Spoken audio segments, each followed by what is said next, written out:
We're trying to wait and see if this if this actually works.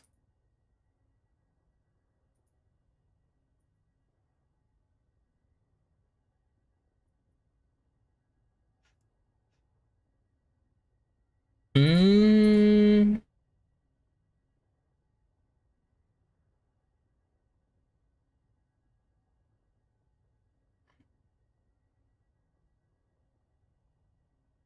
Oh, okay, there we go. Nice. There we go. Okay. Most excellent. We got this working. Cool. All right. So, what we're going over today is we're looking at Yakkey. Is this player here? I saw something on Twitter, some people talking about him. I feel like I've seen him before, but I can't necessarily remember from where. So he's on VitB. You know, it's not a bad team by any means. And then also you have GL, who also are pretty good team, to be honest. Like they had a they have Carlson, who they have Harpoon. Zoils has been decent since his run in LEC and coming back. Oman, Thager, like this is a good roster. And so what I'm curious on is just, can this guy actually be LEC worthy? He's 21 years old. He's been playing in these leagues for a little bit, and like, where is he at? His support, I don't really know too much about this guy, to be honest. So we'll see how that goes. But yeah. Also, man, I need to set up. I need to set this up. Let me move this over real quick. Let's see. Projects, here we go. That's all I needed to do. Kaboom. Huh. Okay. Yakkey. GL. It's like 410, something like this. We're just gonna do some like quick notes. I'm not gonna try to do anything too in depth in terms of just like writing it down. They're playing Yunar Rel versus Aeru Rakan.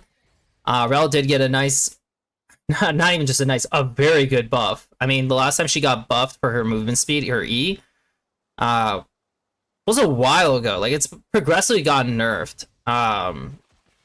So she is in a good spot. I mean, really all they're doing is just, he's getting his stacks. I mean, the Rakan's not really gonna ever go in either. He's just fishing for Qs. And then if they int, then they get something out of it. That's really all it is. So he gets a little auto. That's nice. They will find out in about 20 seconds if jungle is pathing up or down. Most likely he is pathing down, like every single jungler in this entire game. Okay, so it's basically the jungler's pathing down, so they know this. Lane's super chill. Nice. I mean, this Ezreal's... I'm not gonna lie, Harpoon's kind of letting this guy just wreck him for no reason, which I don't really get. Like, he's playing for level 2, and then he, for some odd reason, walks in to get the last hit, and he instantly punishes him, which is pretty damn good. Like, it's these small little things that do add up.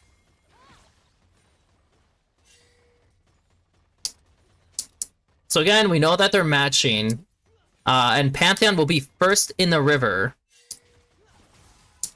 They have a ward, so like everything's pretty chill. Again, Rakan very unlikely to come to just jump in because of the rel. Like they'd have to be pretty disconnected to even fish for that. And it seems like the Aatrox is it seems like the Aatrox is full giving. So at this point, they're just playing 2v2.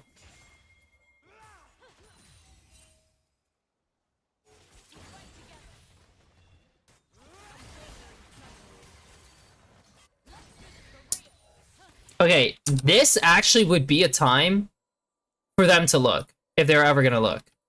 Because he just used his W, they can move up and pressure a little bit, but it seems like they're just not going to at all.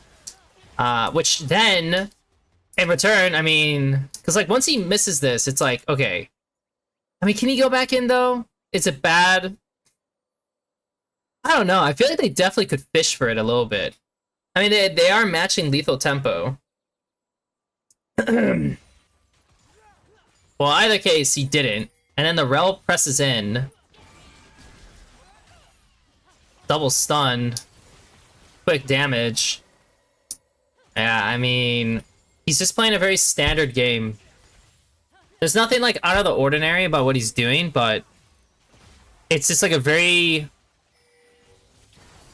chill, I guess you could say, advantage he's grown.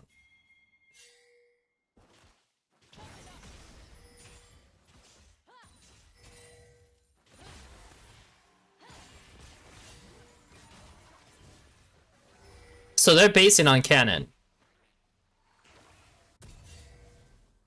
It's not a bad time to base either. It's before Pantheon and Aatrox cleared down. Right? Like, he's basing just before his Krugs reset, right? This guy's doing his Gromp before his treats, right? Like, he's not gonna get the treat upgrade? No, he's not. They're one-shotting the wave, but they're moving to Crab first, so in the end of the day, it doesn't really matter, because they... Like, he's just, like, on it, you know? Like, he's gonna be right on it. But he did have enough for the treats. Well, they're just... Why would they not play for the Crab first? That was kind of spooky.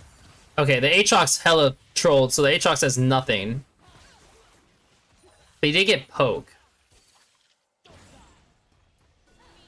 I wonder if he could have done something there. Like, she's marking the Malzahar. Like, once he does this, technically, he could keep playing in. Obviously, the Ezreal, though, could connect in, too. But I don't even know if it's that bad. I mean, like, if the Rakan goes in, he's gonna do literally nothing. The Aatrox has nothing. It's actually doable to play into that. But it requires his teammates...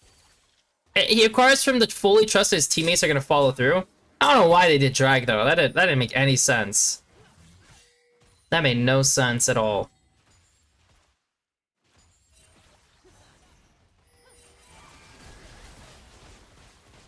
I mean, they kind of just pushed them off very easily. He needs to not use his Q the way, like, his W the way he's using sometimes. Like, I know, like, he can use it for poke, but it's a very strong spell. Like, if he times this correctly with his Rel, then they just connect. So he goes for a little auto, and the Rakan bites. Like, he doesn't have Q as well, so this is why he's pressuring, so it's like, this is great. I mean, technically, this is, like, really good just because, again, he has no Q, so he can't do any damage back, and, like, they can't play into this. So the Rakan doesn't recognize this, and the Rakan goes in, and, like, he's already reading it.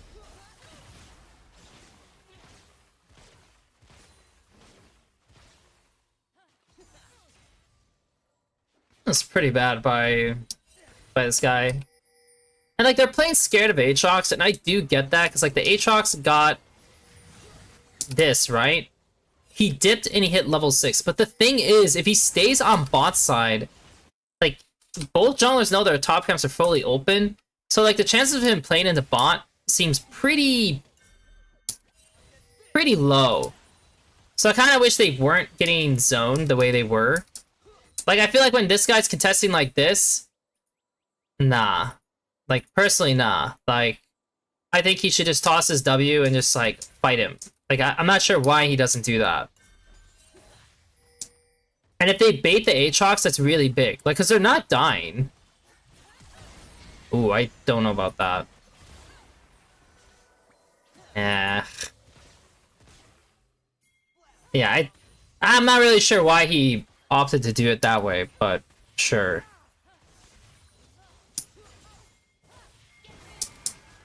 So they're diving, huh?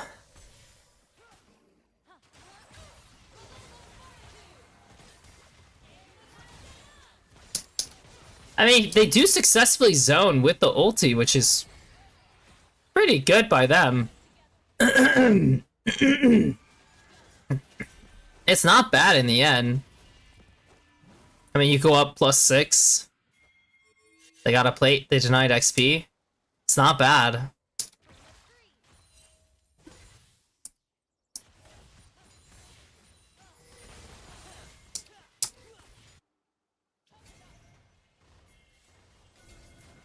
So they see this guy. Unfortunately for him, like, when he's looking at this, so he deleted the wave. He's kind of afraid to walk in here because he's, like, not 100% sure where the Chalks is moving, so he does have to move this way. They move through here. It's secured. This is secured.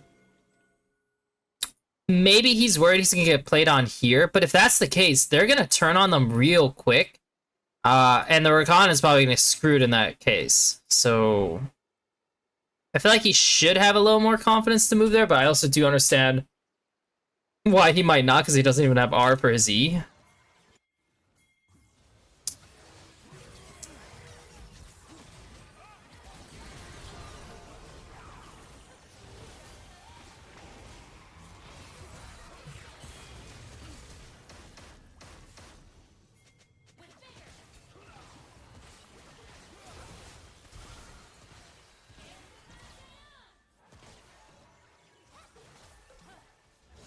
Damn. They literally died just like that, huh? Yeah, I mean, it kind of sucks because he hesitated here, so he's a little slow to this play.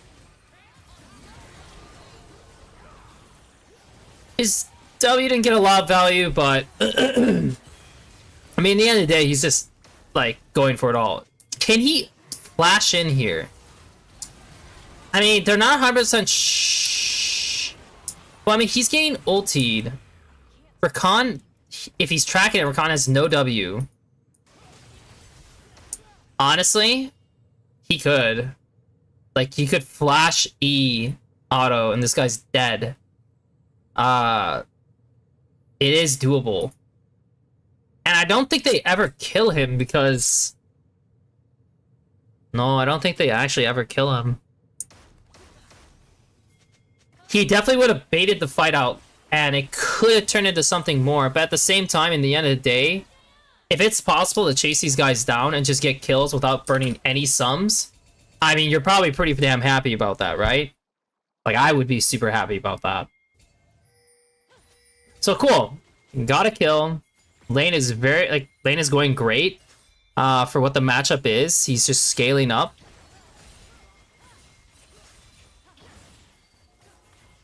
Like, I had this on 4 times because at this point, a lot of what the lane's gonna be for what these champions are, if both supports are here, is Ezreal's just gonna try to poke, and if someone like ints, he's gonna go in. That's really all there is to it. He doesn't have his item yet, so I don't necessarily know if he can just like blast. They also don't have info on Aatrox. I don't recall seeing Aatrox at all for a little bit, so they're just kind of keep. Yeah, I mean, like literally, he's around here, and so like they don't 100% know if he's top, if he's bot, and they just have to play it this way.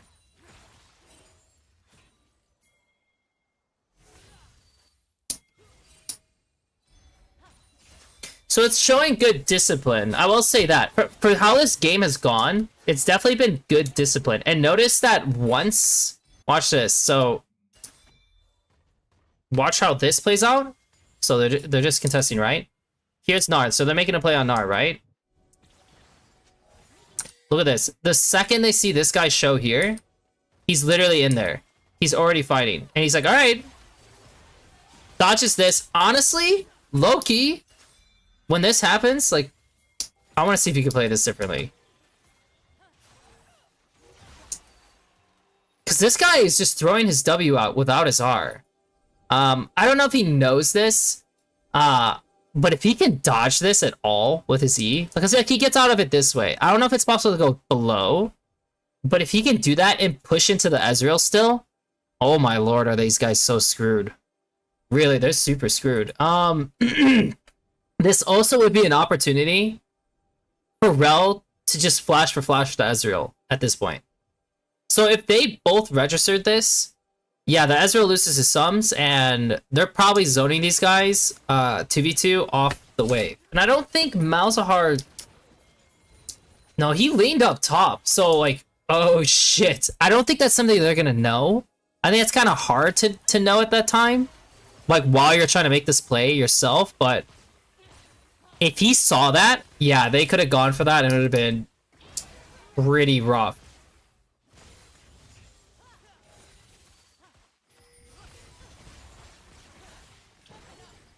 So in the end, they kind of miss an opportunity to break open the game. It's a very, like I said, it's I kind of get why he RE'd backwards because he was already in motion.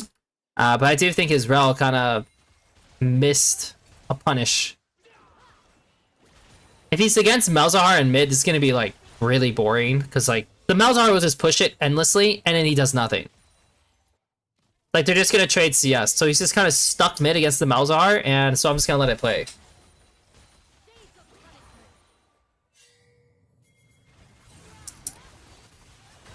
Okay, but this is kind of funny because like so they're playing through bot. The Ezreal's trying to solo contest. He's getting like semi shit on.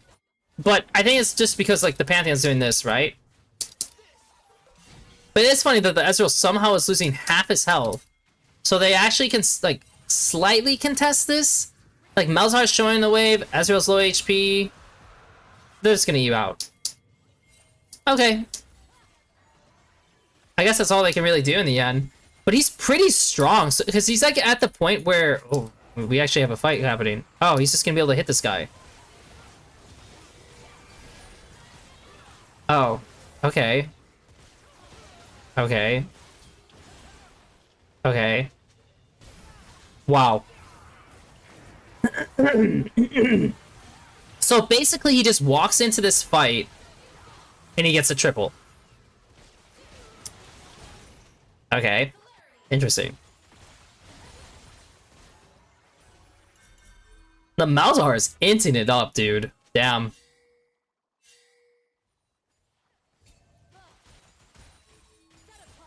I mean, so far, this is not like a... I'm not, like, incredibly impressed by anything that's going on in this game. I am. It's just... He's just having a very... I'm taking the free wins kind of game. I don't know if they know there's a TP coming behind them. I mean, the Zoe's really far. Like, their best bet is going into the Fiora. At this point.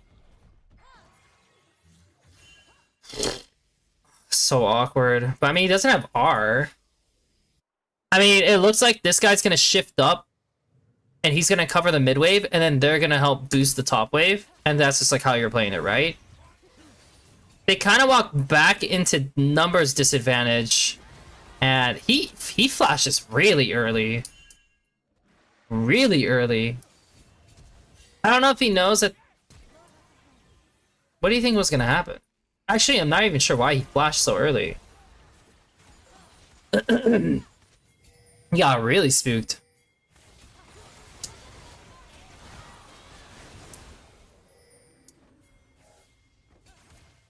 Rakan no R. Ezreal has E, but no flash. Aatrox is on the objective. They know that for sure. Gnar just did the top wave. And Malzahar is unknown, but he doesn't have R.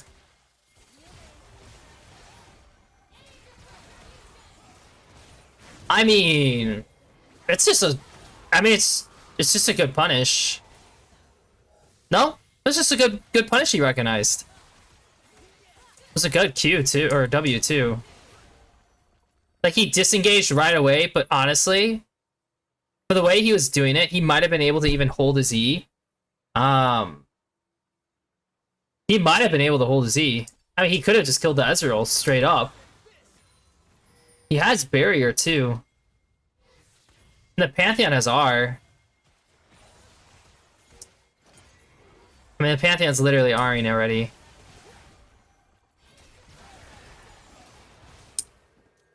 Yeah, I mean, he probably could have gone forward there, but he took the safest route and or safest choice and just got himself more kills. So I mean, he's a monster. He could definitely just flex on mid whenever he wants to, and they should just play through him. There's no reason not to just play through him. So anytime this Ezreal like walks up without like people showing, he'll just murder them. That's it.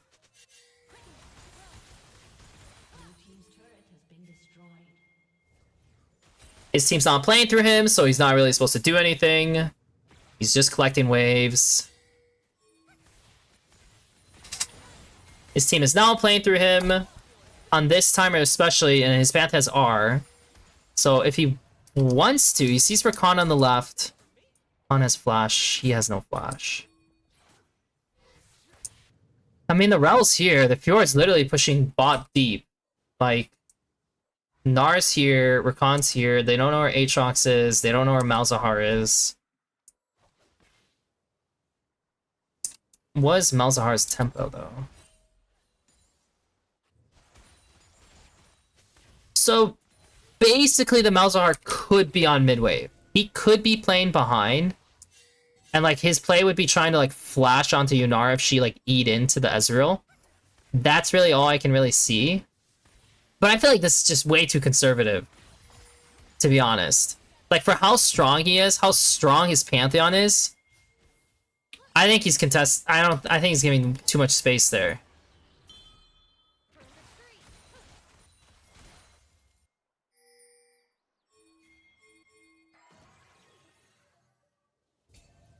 He's definitely giving way too much space there. Let's kick this up. Okay, so he has Infinity Edge. So this guy is literally a god. Like, he will blow people up so fast. Also, I think his W does a ton of damage. Look at this. It does 339 damage. And then it does an additional 203 magic damage per second?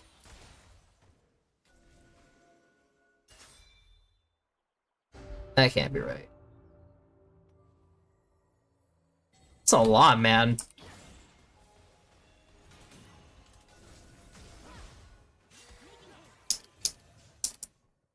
Honestly, it's kind of nuts how... So they get drag. They can't enter into top crab yet.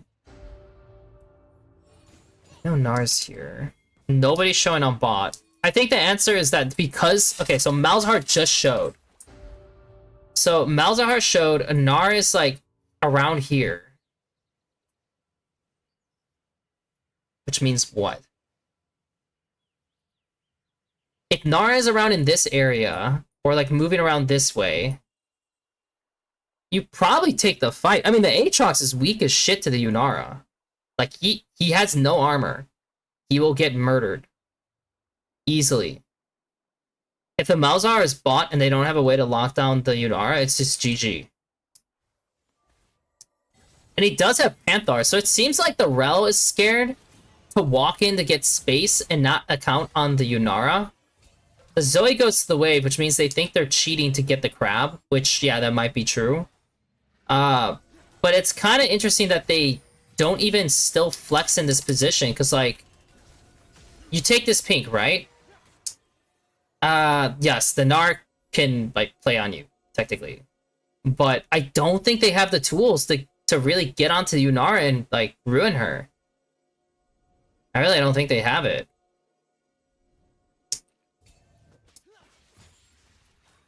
So they give up an opportunity to fight, despite Yunara just wanting to take any fight, because she's literally up 3,500 gold. Right? It's okay, well, it's not that much, because he has a hammer now, right?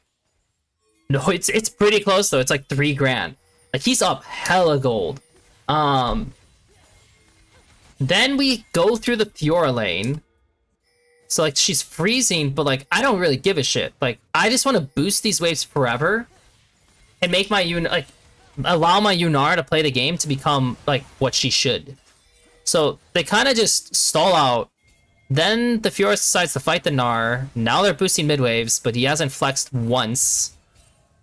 And we're not close to any drags.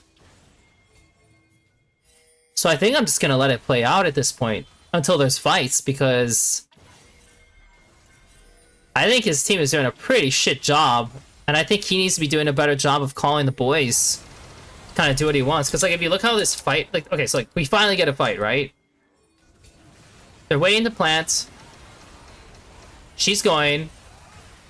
He's giving a ton of space for the Rakan to start off. Even though he has flash, he has barrier. So this guy starts, right? This guy flashes in. He should obviously instantly R forward and start blasting. To me, like he should have already, like, R'd and gone for it, but whatever. So he throws the W. He starts auto-attacking.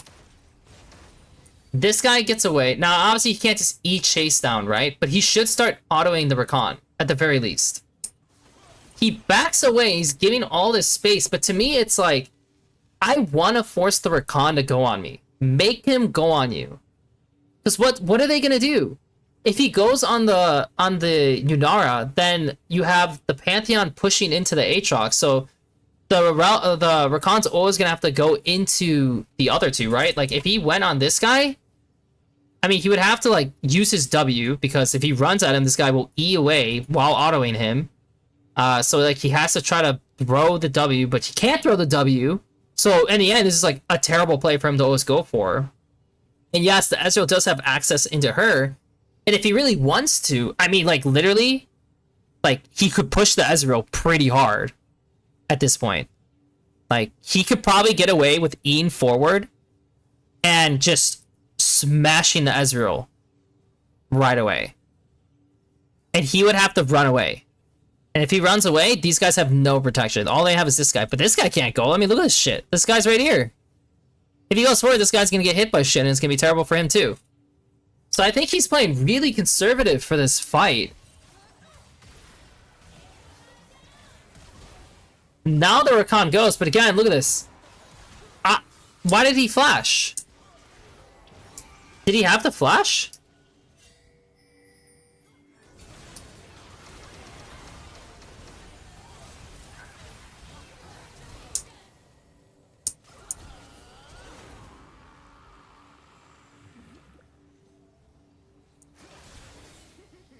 I don't know. Like, I mean, like, he literally, if he really wanted to, for how this fight's going, he literally could flash forward and just ruin these guys as well. Like, there's so much opportunity for him to just have balls and just own these people. And I feel like he just does not have it. Based on this game. Despite being a monster, I feel like he's just playing too comfortable with his lead. He's not putting himself in positions to just kind of win out. And he got a lot of freebies. I mean, don't get me wrong, like, the laning phase was basically slowly wait for enemy to int. And then you progress, you get the little mini wins, and then, like, GG, right? But, like, that triple kill, like, that was just, like, handed to him on a silver platter. Any player would get the triple kill. Anyone.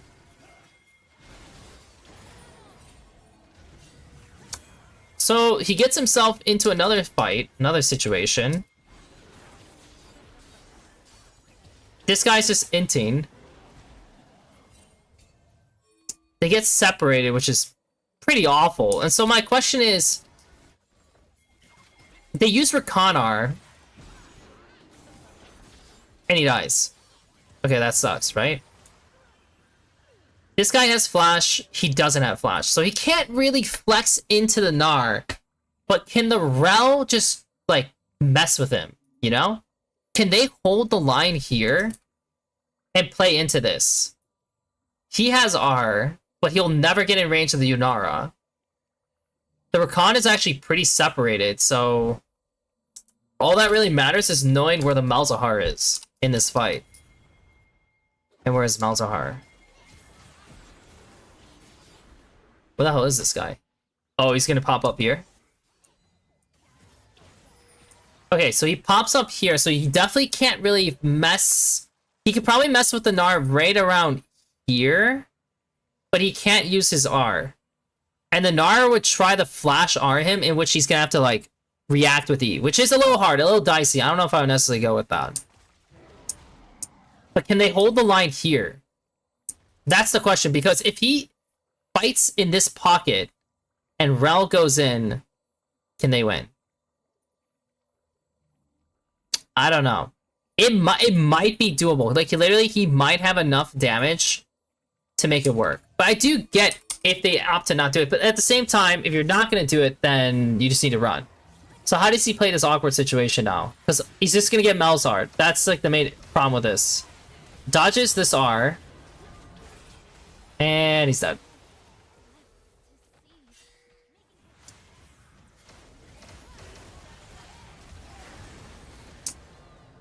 It's rough. I mean, like, he dodged the first W, which was good. But everything afterwards was kind of unfortunate, so he actually gets shut down.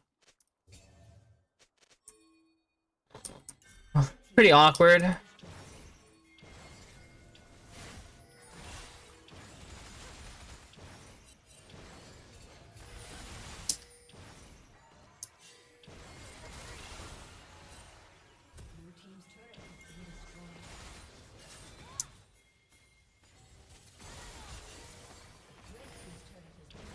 Yeah, his team did a really shit job of actually helping him.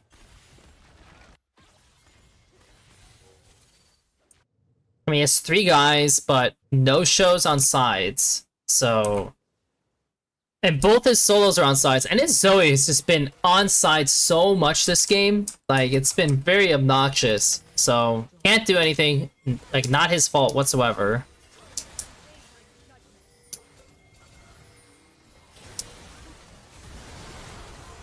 Okay, I guess he just randomly kills this guy. Because we finally have 4 people on mid. Or 5 people, even. He literally 2-shot him.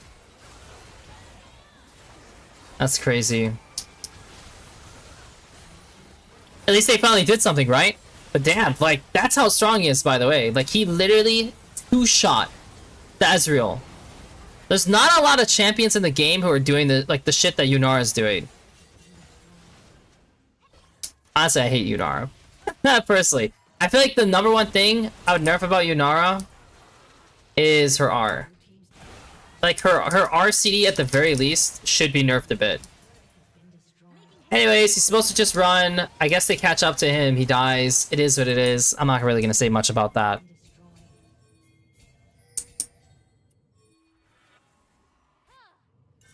Not a long game, though. It's a very long game.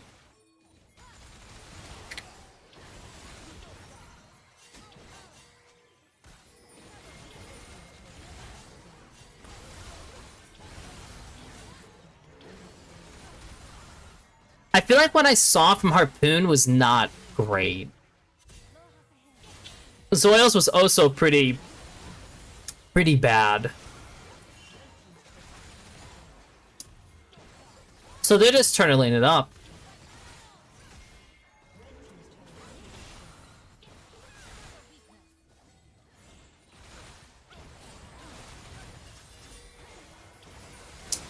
Okay, so we're gonna get into an actual fight. So honestly, this is all that really matters at this point when you're just trying to figure out like some of these players. They used. He knows this is gone, and he also knows that the Malzahar burned his R. So the Rel lived, which means there's not a lot of threat on him, right? There's like a lot less threat on him. So this guy's getting slowed. He gets a nice auto on this guy. I mean, it's just an easy cleanup. It's just easy cleanup. Okay, and that's how this. Okay, so that's how the game ends. So for me, watching this, so this is like Yunara versus Ezreal. It's like Harpoon, right? Laning phase. Felt like this was good discipline or little trades slash gains. Harpoon pokes head out. Back off. Right? Like, I mean, this happened at most bases were ideal. Didn't have any problem with the bases.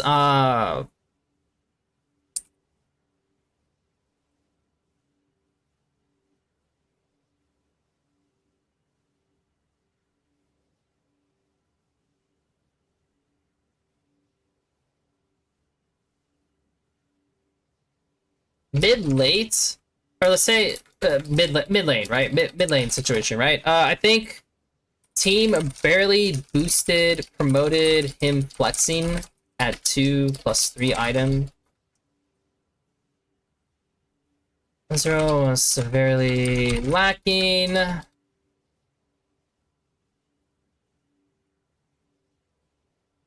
I'll think for it. Needs to be more commanding, pushing his lead. Fights. Plays conservative to save sums as often as he can, and often as he can results in pressure based visuals to create space. Teammates. Flashes that were necessary, missed chances to how would you say, missed chances to all in chance to win the game thoroughly.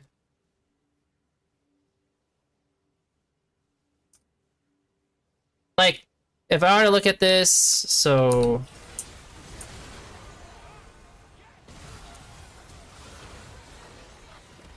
this is one where they actually boosted. That is the one where they got chased down, right? Okay, so for sure at 24:58 fight, that is definitely one. I think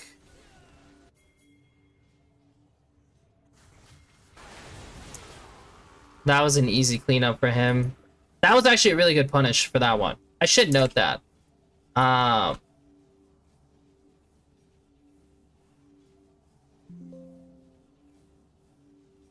good example of 8. And that's his triple kill. There was definitely like other situations, but I can't remember the timestamp is, so I should have wrote it down. But generally, yeah, it was definitely a little lacking. Which is unfortunate because, I mean, that's like one of the biggest things I actually really want in an AD is someone who creates space. Like, because there's guys who will just like play perfect or try to play perfect while like reducing the amount of stuff they use. But that only works if you have the right teammates. Like, I think JoJo is a great mid for someone who's like that in the bot lane. Just because, like, now you can actually use the space he's always going to take to have, like, a steady advantage, right? But if you have other players who aren't going to be so keen on being able to do that, and you can't do it yourself, your style kind of falls flat. And I think Upset is one of those players who's kind of like that. Like, I think he does play a very good game, but it's the type of game where, like, if you don't have teammates like Vladdy, who aren't capable of doing that, yeah, it's not the most ideal. Before we get into this one is ZYB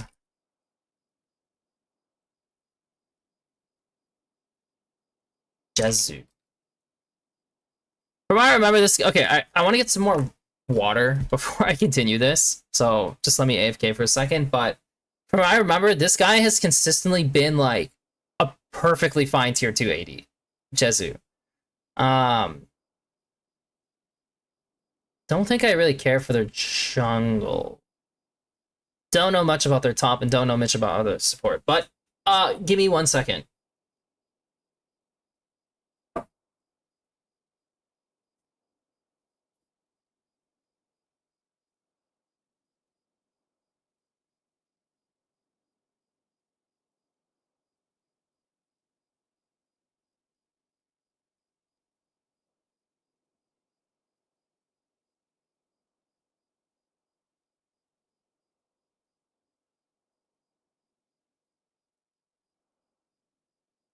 Okay, so he elected to go barrier instead of going TP. Most Embarrasses will go TP.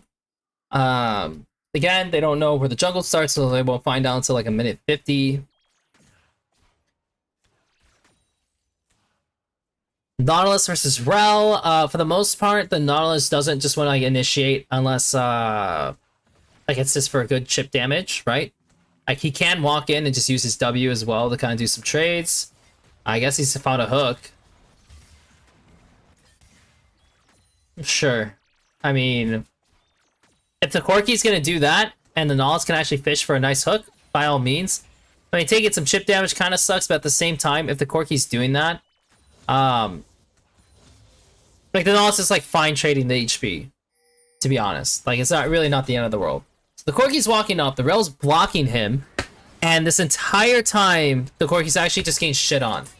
Like, the entire time. That's kind of funny, I'm not gonna lie.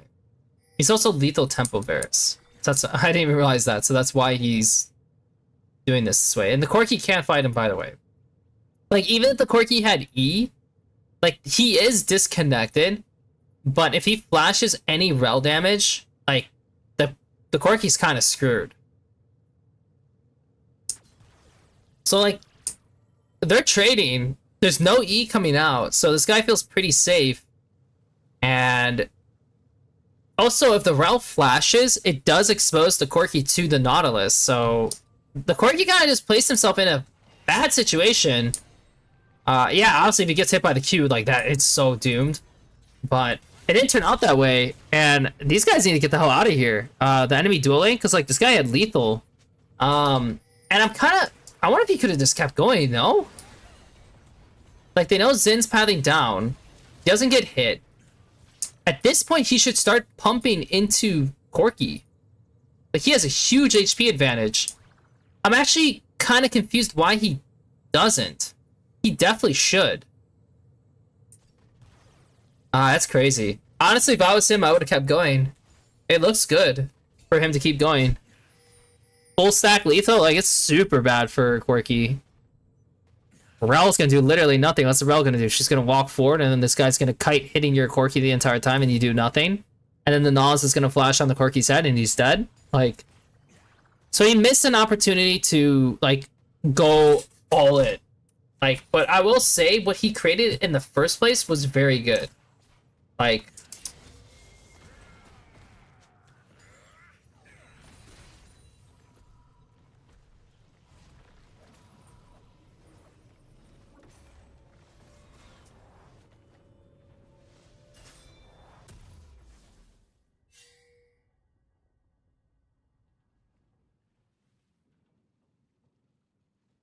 so it's like it turned from good to bad.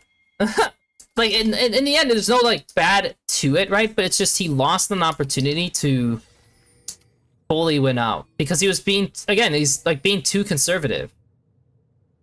And also, like, thinking about it, like, I'm curious if he did it that way because he was worried about trading anymore because the Nocturne is pathing away.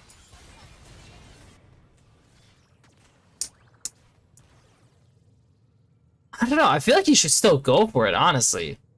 Like, low key, like, I think they would be so low that there's just nothing they could never have Xin Zhao come bot and fight. So I think it's still a missed opportunity. For sure. It's definitely a missed opportunity. Okay. Enough watching over that. Let's roll through.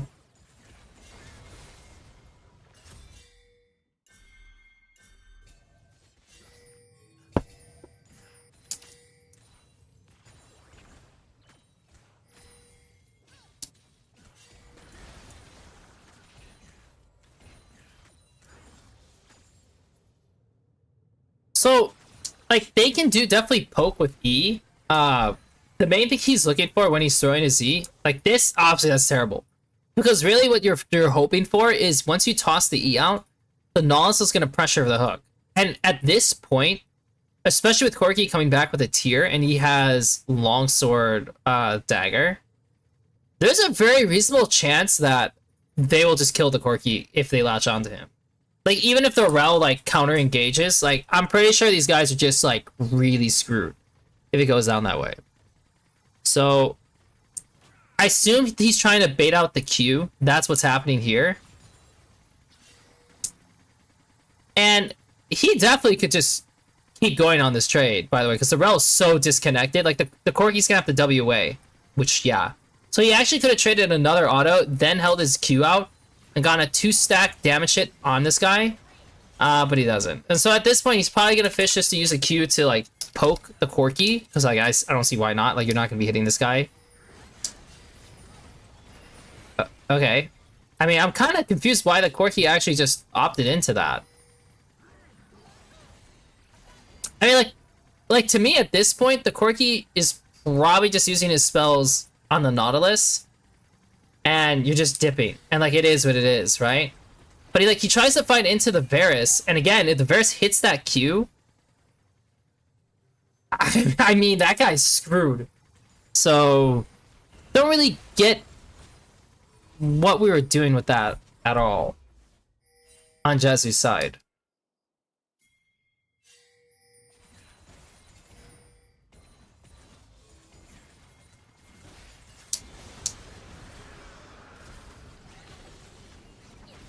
So the first thing we need to understand going into this fight is what spells have been used. Xin Zhao has no W. It'll be back up though. No Q. I guess really the main CDs that could be used at all is Xin Zhao R. So Xin Zhao just popped his R. He's not trying to R yet. I mean, like, he could, but like, nobody's gonna do anything. So he's waiting for them to get into range, right? Now, I'm kind of curious, because he's gonna throw R here, and technically he should just help kill the Xin.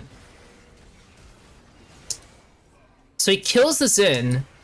These guys get caught, and now it's off to the races, and he should pump and kill them all. Yeah. That was actually really well played. That one was actually well played.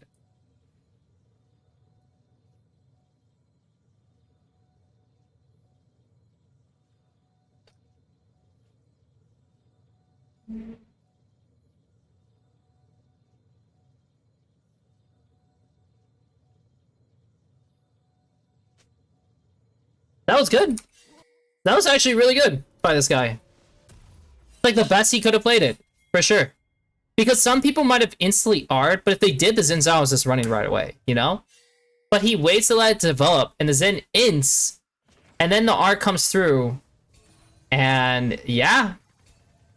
Had his saved his flash, like all in all, that was great.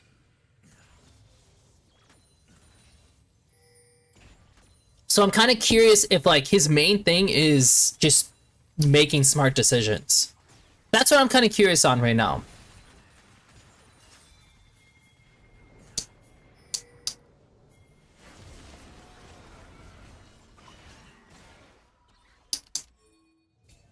I'm very glad he didn't try to like flash or do anything crazy. Like saving those spells for his lane is way more important, especially seeing now that the Victor has like, it was the Victor who was alive, right? The Victor has TP. Like that would have been such a negative play for his lane. But they are way stronger in bot lane. I mean, look at this shit. Like, so they're just waiting for a play. Obviously, they're so strong that they can just send it like this. And also, keep in mind, he's timing this for when he kills a minion. Why is that important? Because you get a... How much attack speed is it? He gains 15 attack speed, 8 AD, and 8 AP for 7 seconds. So, once this guy cooks in, like, he has the passive rolling. So, he has a bunch of more attack speed. Gets this hooked onto him. Nothing this guy can do. Can he play it better? Probably. I mean, if he just throws his E first and then saves his QW for when this guy's actually lower so he gets more value out of it, it would definitely be better. Also, because like also he would be able to keep autoing, which is kind of like the main point. He lost a little bit of damage by not autoing. So you could say that he kind of failed to get that converted. But it is what it is.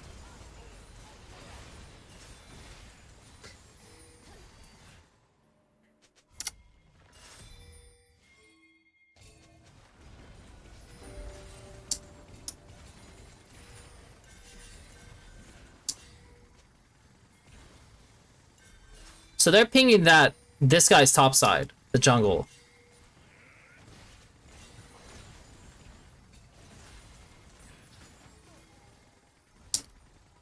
And no harm, no foul, right?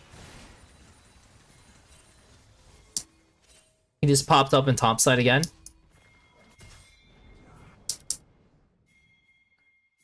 swaps the mid. No TPs on his team to recover bot. What is the logic behind this? Oh, because the Aurora was shifting into bot when they were doing this switch. But then she TP'd, which, in theory, if that's how it goes down, he technically should go back bot. I mean, like, he could try to go into this and fight it, but... Yeah, I mean... Yeah, I mean, he should've went bot. For sure, like, that's just like a deviation. And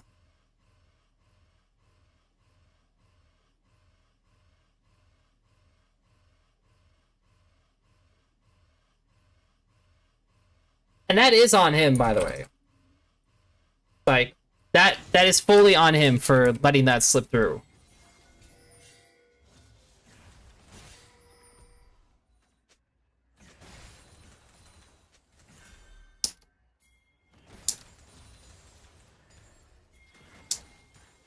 So once again, he is very strong on mid. He's waiting for his Nocturne to finish out on top side. It's a little weird that the Rumble is playing so aggressively on top. And like even using his flash and shit like this when this guy's perma moves on mid. And his Nocturne's gonna finish on top, like I said. And so they could have just played up here and taken this. So I'm not gonna say this is necessarily his fault, but like has full control to move.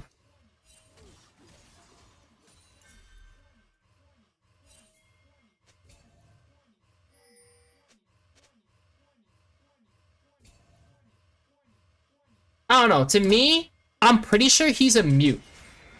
Like, that's... I feel like he focuses on playing the best game possible in his lens. And that's... Yeah, that's it. I mean, like, that is the vibe I'm getting from him. From like, the way he's playing. So he can put all of his focus, like I said, all of his focus, all of his concentration to playing the best game mechanically,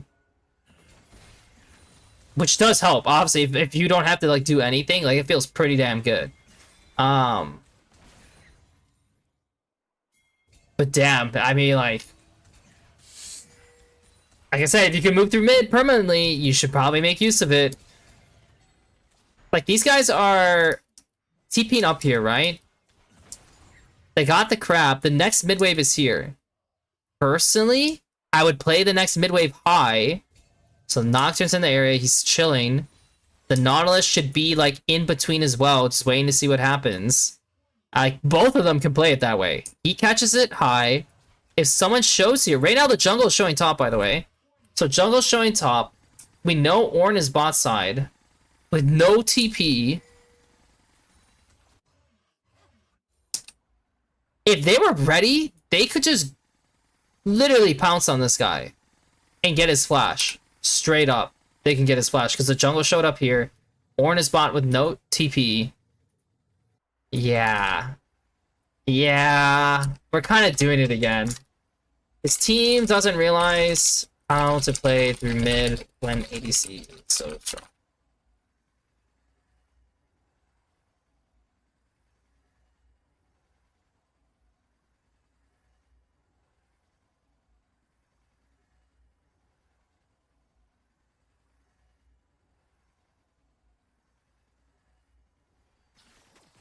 Crazy. Actually crazy. And now, okay, that's even funnier. Because they leaned up top side, right? But it does give the Corki an opportunity to actually get a wave over the Varus. And I do feel like... I kind of feel like he needs to fake it. Low-key. Like, he does have flash, and they could flash for flash him. But personally, I do feel like he should flex on their heads. Because they don't know where Nocturne is. Like, these guys should be scared if Nocturne counters them mid. Because if Nocturne counters them, like, GG. Like, you will instantly lose the game. Right from that moment.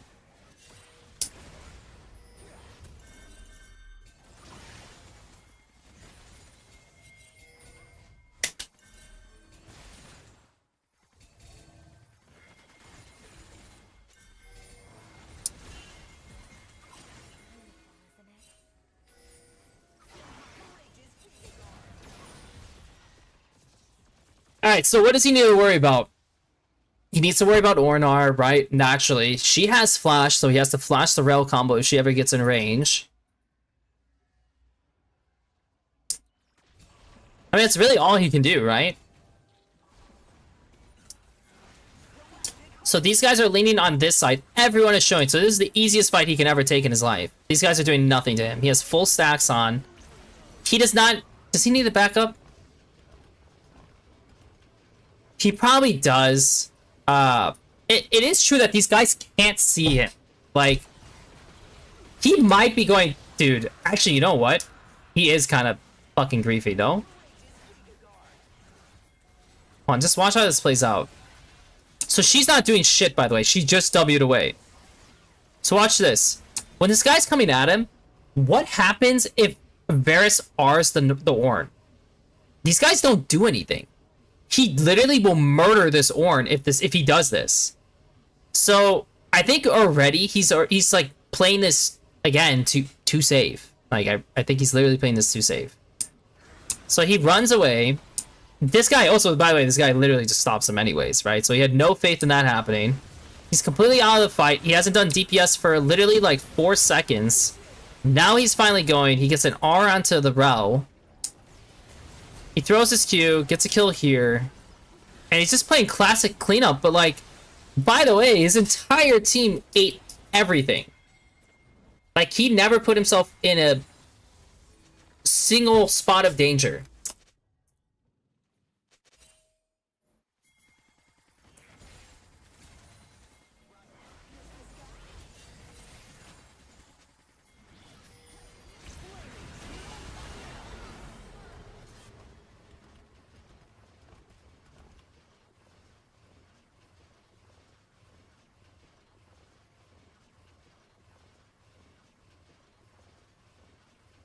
Not good. I mean, that's definitely not a ideal. Oh, this is so fucking easy. Ah, it's so easy for him. It's so easy for him, man. But again, I'm not trying to like say that he's a bad player, because he's definitely not a bad player.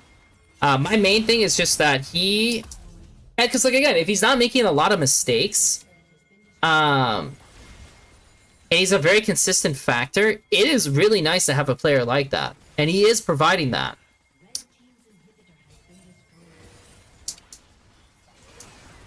But it does, like I said, it does require your teammates to kind of pull their weight, because if you, he outside of lane, because in lane he does do this a bit. In lane, he is, like, doing smart things to create pressure or, like, space on his own. Well, we'll see this, because this is, like, the first fight where, like, he actually has to start doing shit. So, they're contesting up mid with Baron. They're also on Dragon at the same time. He raw dog Varus R's this guy because he sees Corki and Victor are separated. It wasn't enough, unfortunately, but I definitely don't mind him fishing for it. He gets a melee range versus Zin. Avoids this, which is good. There's a lot more damage coming out than he thought, but he still has full sums. Still has his flash. So the only question is, can he flash in this case, especially because he has GA? Because he dodges the Zin W there, which is good. This guy flashes away, but he's never gonna flash here because then he'll just get comboed and it'd be pretty bad.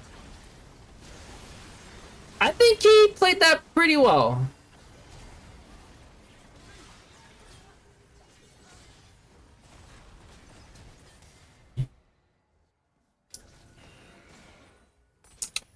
His Varus Qs are not the best, but I will give him props that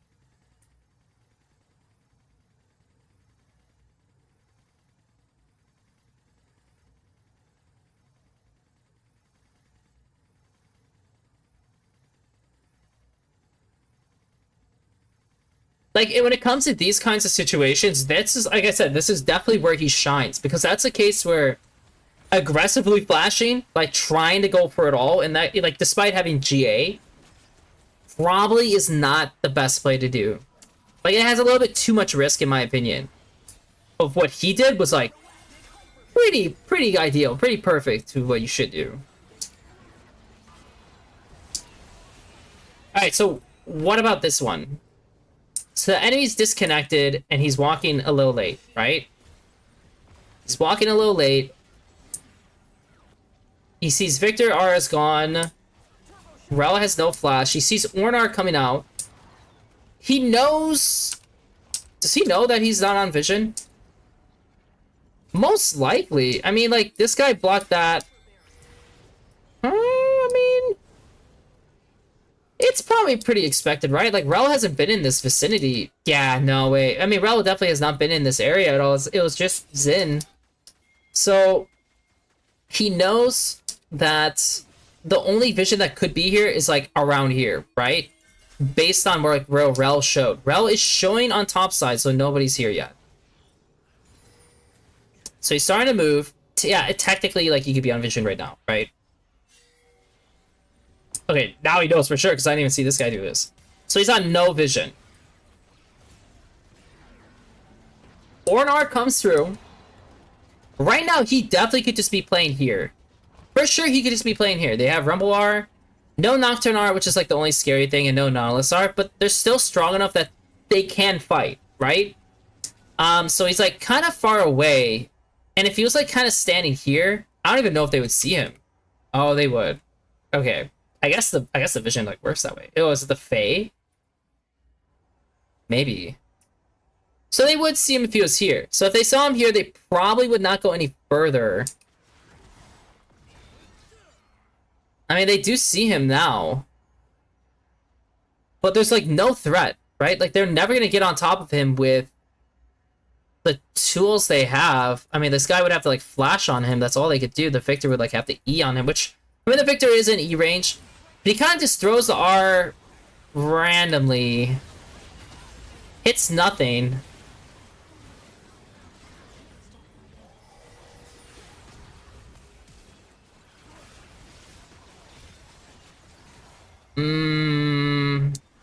I guess he has no flash in this case, though. He aggressively flashed that one time.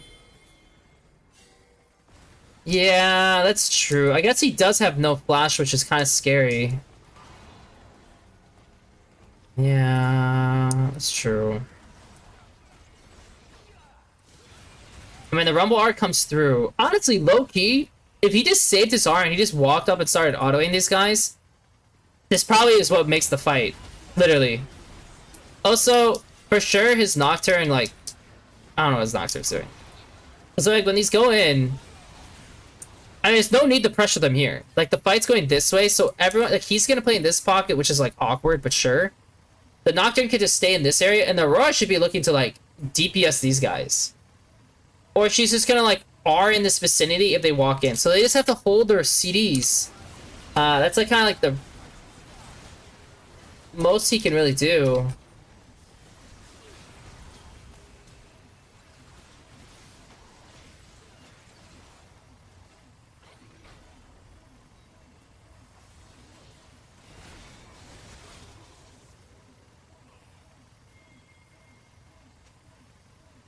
Not ideal, man.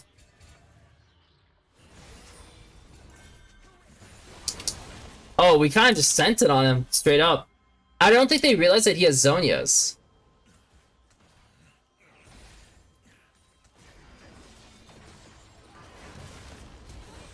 Oh my god, the Rel even used her fucking CDs. They lost the fight. Not like blue side, like...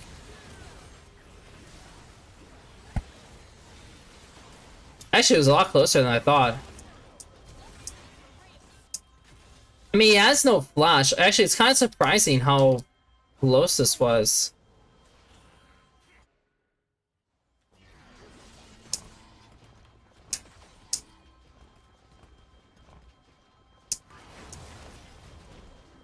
Actually, it's kind of weird too, because I feel like if they're gonna Ornar, the second they start using Ornar, he should pop his R, the Nocturne R. Like, now he does it, but, like, I feel like it should be up the whole time, and he should attach onto the Corki. Which he does. Corki instantly dies, and I don't know what else the Varus is supposed to do. Like, he's contesting this forward, but Rumble should already be here. Yeah, I mean, it's just kind of weird, I guess, isn't it? Like, literally, all this is, like, needs the boys mid. Like,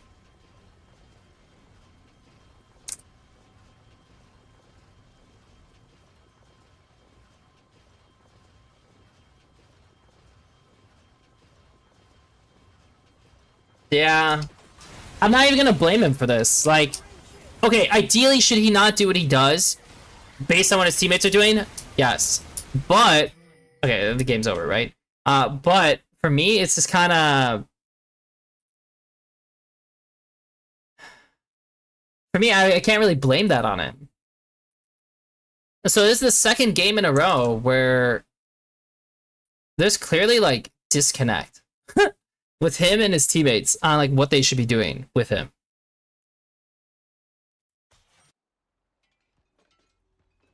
Jhin. Wow, man, this is, like, a lot of different stuff.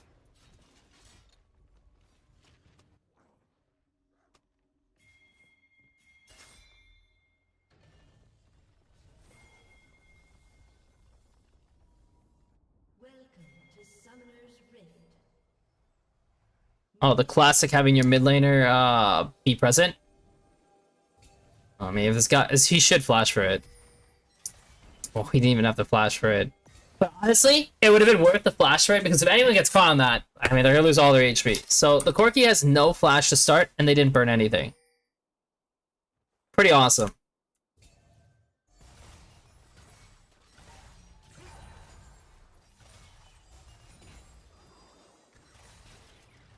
Get some cute poke. It's always nice. Nami is giving zero threat to them. And the Corki has no confidence to fight, so, like, I mean, if it goes down this way, I mean, these guys are just gonna lose, straight up. Also, Steelback still plays support, huh? I literally did not know that was the case. Wow. I mean, these guys are owning the shit out of these guys already.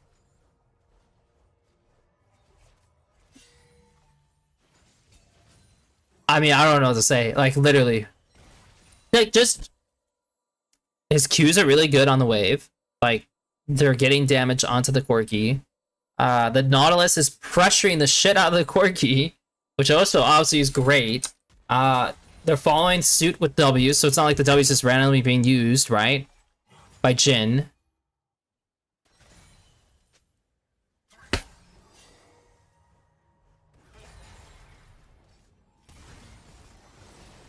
He misses. It is what it is. You know, I'm not gonna, like, fault anything. He's basing before the cannon.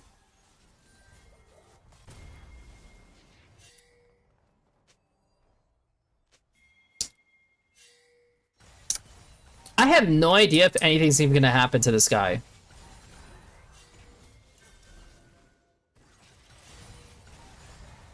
Like, their lane is so steady right now that, like, the Mundo just entered. He did that so he can wait for his, like, Krugs to... Or for his treats to, like, fill up so he can get, like, the 2 camps removed, right? For the quest. But yeah, I kind of have it on 4 times because I feel like the laning phase is just going to go by quick. Like, the Mundo needs to go back top. The Corki has flash again, but they do have a steady lead on bot. And if you notice, like... So at this point, they can make the assumption that Mundo's not here anymore, right? The Corki decides to trade. This guy flash for flashes it. Obviously, this creates a very, like, awkward situation. And the Nami used bubble on Nautilus. So now Jhin can just run in and do whatever the hell he wants. And all in all, it was great. I mean, like, the Corki's just trying to trade onto the Jhin, but the Jhin is ready to hit him with everything.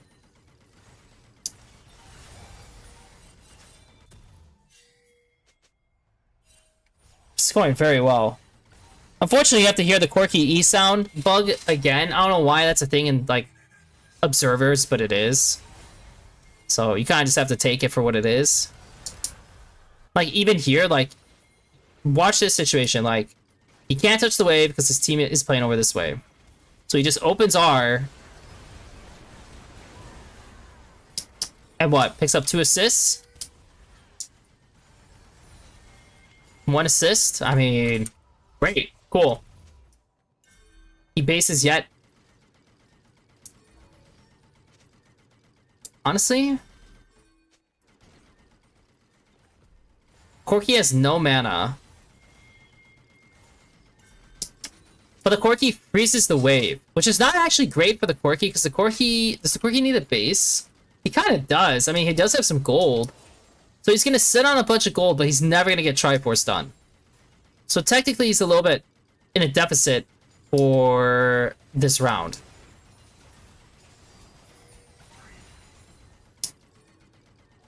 God, I hate the sound of that thing.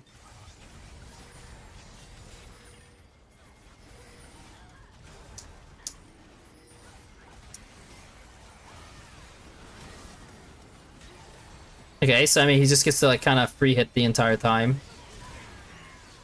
Kind of sucks that he has to flash though, no? I mean, because this started off great, right? Like, he's just going all in, no issues. I don't know, man. Like,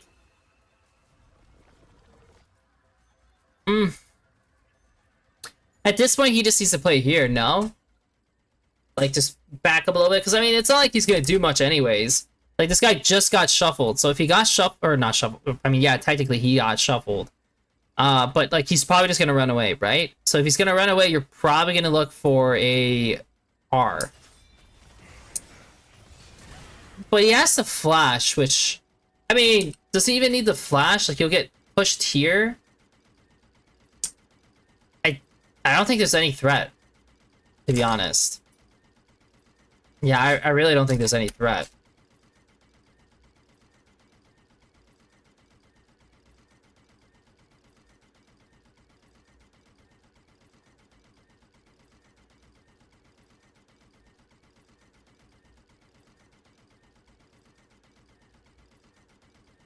Oh, God bless that sound. I will say that his Jin, the Q, he had really good Q positionings in the first 2 rounds. Good bases, cannons. Okay, so he does that. Again, not like super necessary. Couldn't pick that up, which kind of sucks, but sure.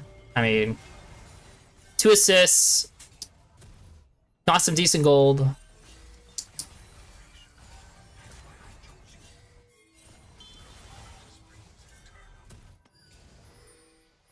Run it back into bot.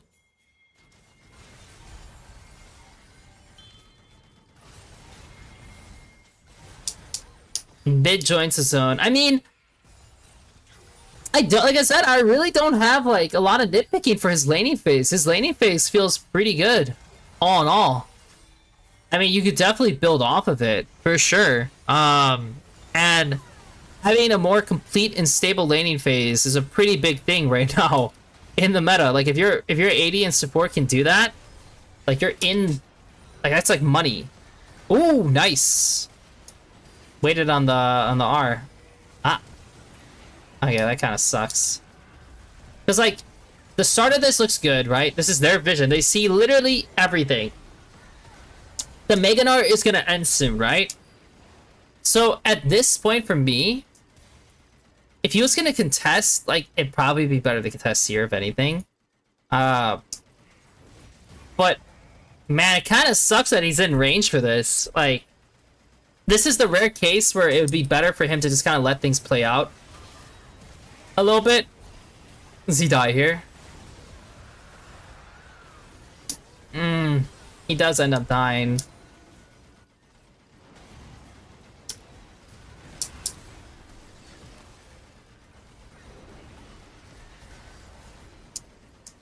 Yeah, personally, I think this only makes sense for him to walk up And if his Vi's gonna Q, which she probably should, by the way.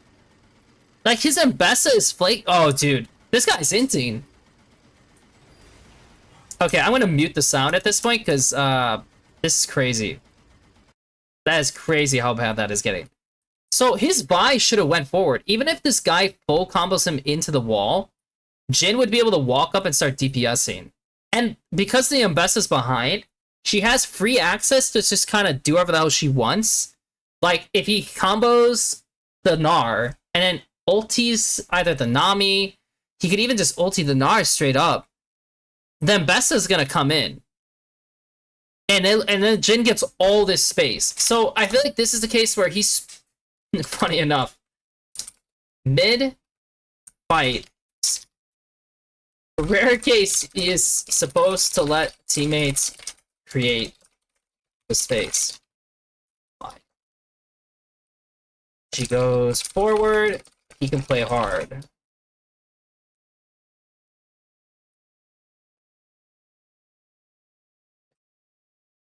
I think this is the main thing to me, because once the fight like leaves this area, notice that Mbessa now suddenly gets disconnected along with the Talia, and that's why it turns so awkward.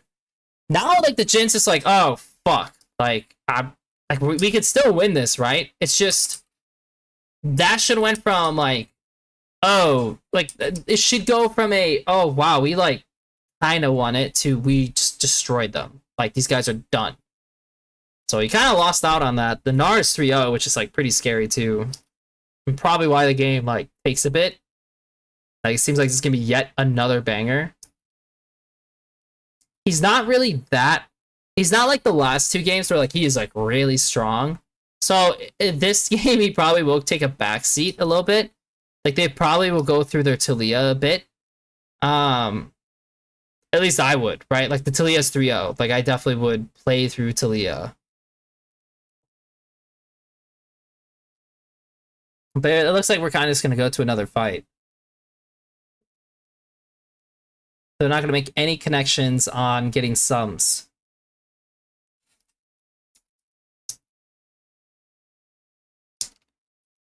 I mean, yeah, he just has to play safe. Just getting some free damage down.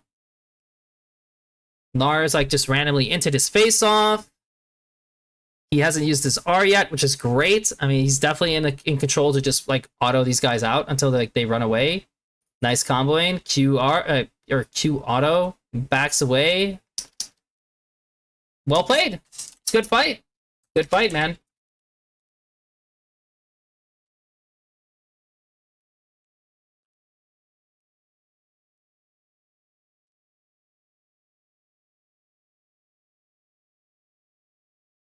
Like I said, when he gets in, for sure, when he's like in his comfort zone where he gets to just kind of play things out kindly, he makes a lot of good decisions. Like, a lot of good decisions.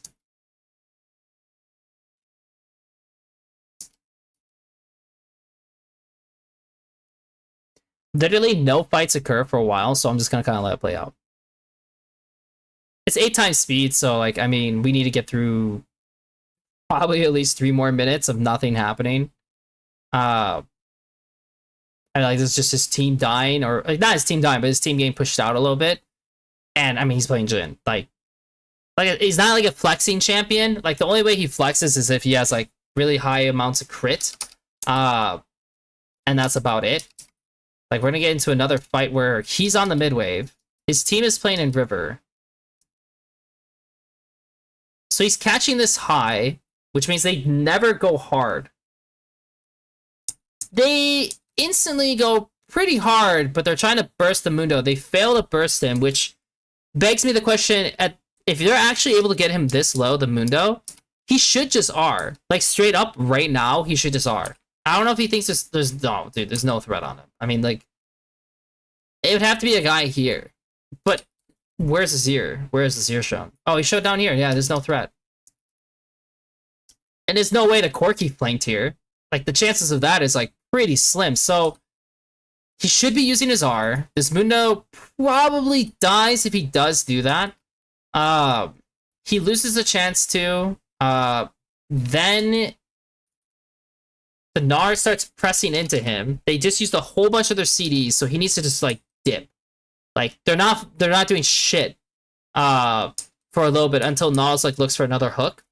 He plays into the Gnar, but again, it's kind of like unless my Vi is sending it on this guy, or my, like I said, my Nas is throwing hook, or we're trying to burst him, which, to be honest, the chances of them bursting the Gnar, if he hits Mega, is pretty slim and is a pretty ballsy option. So,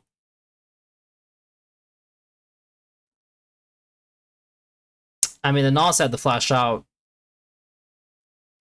He did bait the Gnar, though.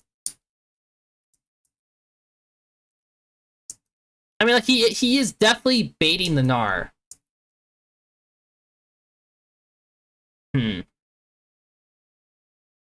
He does have flash, so it's not like he's gonna get in trouble for this. I wonder if that was worth it. I'm, like, literally debating if that was, like, smart to do or not.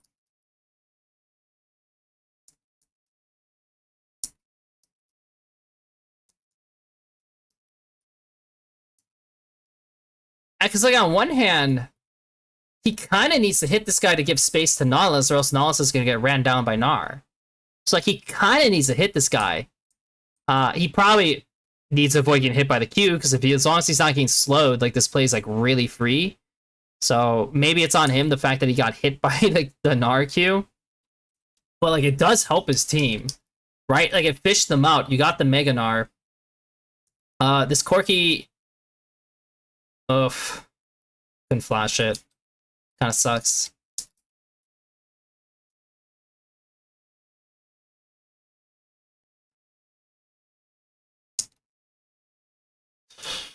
It's funny enough, this is one of those cases where it's like, you so reactively want to, like, flash him back. Like, this guy's going in on him, right? Funny enough, if he flashes forward, this play is, like, terrible, right? By the Azir.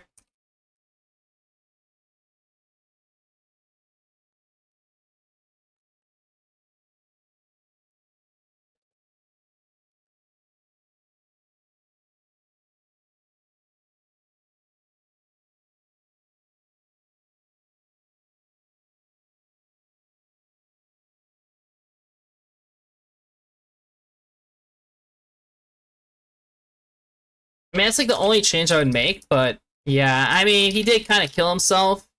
Because he just didn't think he could press forward into the Corki. Sadly. So the Gnar is showing bot. He has Mega, so technically you don't want to fight into them right now. The Vi face checks.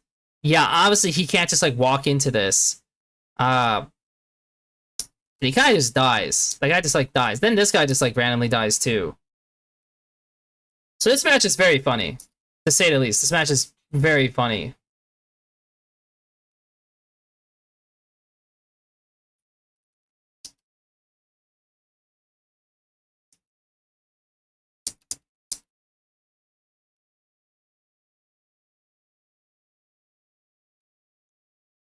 Okay, his teammates are giving him a lot of space to just fight, so he's probably just going to clean up here. Could have been bad for a second for the amount of damage he took. I probably don't need to watch too much else at this point, because I think it's just going to finish out. I think, for sure, Jin's a pretty good champ for him. Yeah, it feels like a pretty good champ for him. There's not, like I said, there's not a whole lot else to see, it seems. I guess there's this as, like, a final fight. I'll put the sound on if hopefully there's no Corki sound. Oh my god, there is. Okay, well, I'm gonna, like, reduce the sound you're hearing just so I can hear. So he W's in, the Zir is caught. I mean, he still got hit by the R. That's kind of... It's kind of weird that he got hit by the R still. I mean, at this point, no Mega. I'm pretty sure he just plays in the pocket here, because he can flash either way, which is great. But for some odd reason, he moves to wherever everyone else is, which I don't really think is... But then again, he can retreat that way.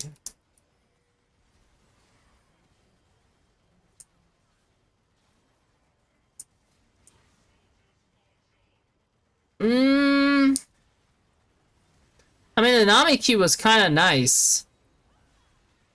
Or the Nami R kind of saved them. Because the Nami R knocked them up and kept them in place. And if that was not the case, he probably would have died. Honestly, he probably would have died there. So, I think he just needed to position to the left. So you just have to see where everyone is. Like, where's the Corki? Do they know where the Corki is? Do they know that the Corki's, like, hella behind on tempo? Yeah, he's dead. Literally, he's dead.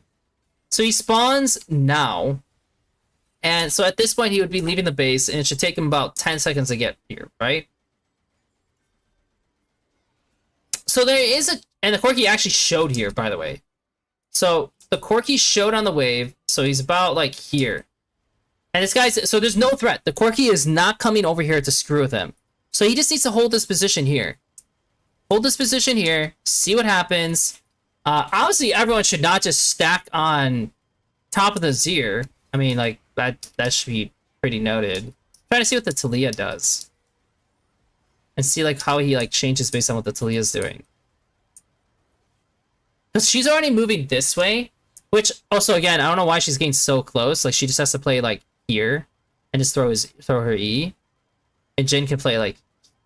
Either... damn, dude. Honestly, they both need to play in this. Like, he can't play here. They both need to play here. Like, the more I think about it... Because it's just like, if he plays here, the Gnar will jump on him. And he will get immediately pressed out because he can't just, like, fist fight this guy. So, he should be where he's at. Just not, like, exactly in this kind of range. Or he's just react flashing correctly.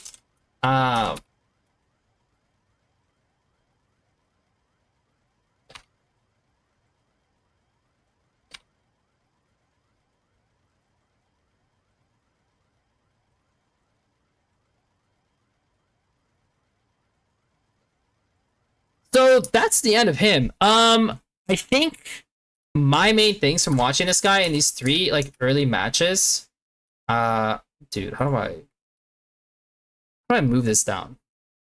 I should do it. Oh, sorry for not checking. You should do Aeru, more interesting prospect.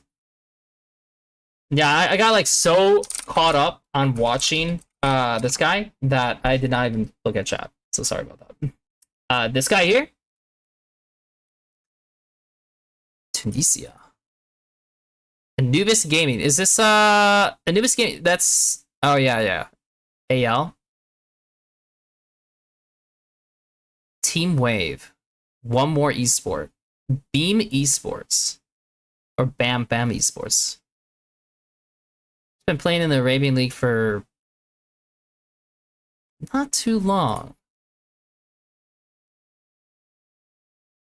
I mean, these aren't real, like, I'm not gonna say these are not real competitions, but these are like not the start of like his like looks into this, right? It's like right around here is when he starts. So he kind of started in 2025, dipped his toes here, and then started in 2025. So he's pretty new.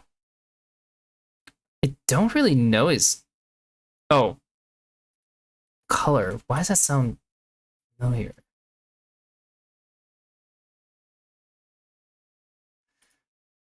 I kind of remember that guy. I don't know if I remember his teammates.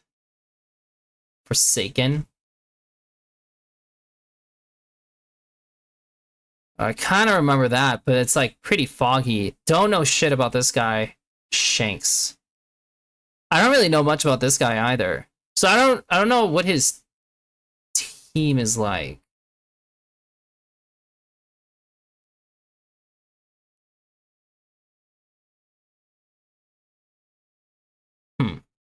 They've barely done anything yet, though. They just kind of just started, huh? I guess all the leagues kind of just started. I might check. Yeah, I could check them out. I mean, the whole point of like the player scouting thing is just kind of like I just want to highlight and configure like what I think of like players that typically don't get a lot of light, but also just obviously I want to look at players who are in fact being talked about because I'm always curious: are these people like right? Like, are they correct in their assessment that these players are good? Like, so for this guy, like, I just need to get through this real quick. Like, my general opinion from watching this guy is Laning phase is solid. I mean, it's due to discipline on the for small trades, not giving things back. Bases are aligned, which is incredibly important in this bot meta to preserve conditions from trading.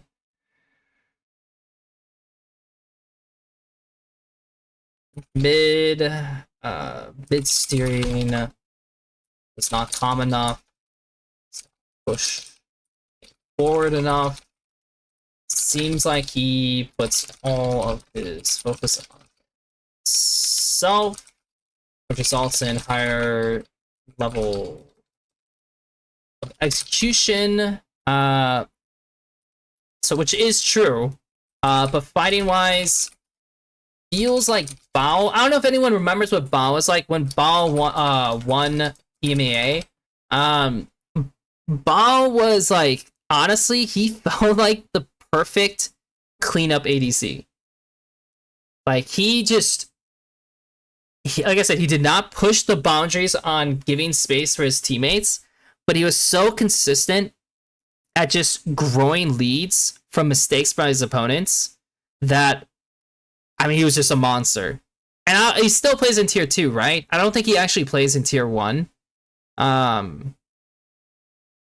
think that's the case. Or is he in CB LOL? He actually he might be in CB LOL.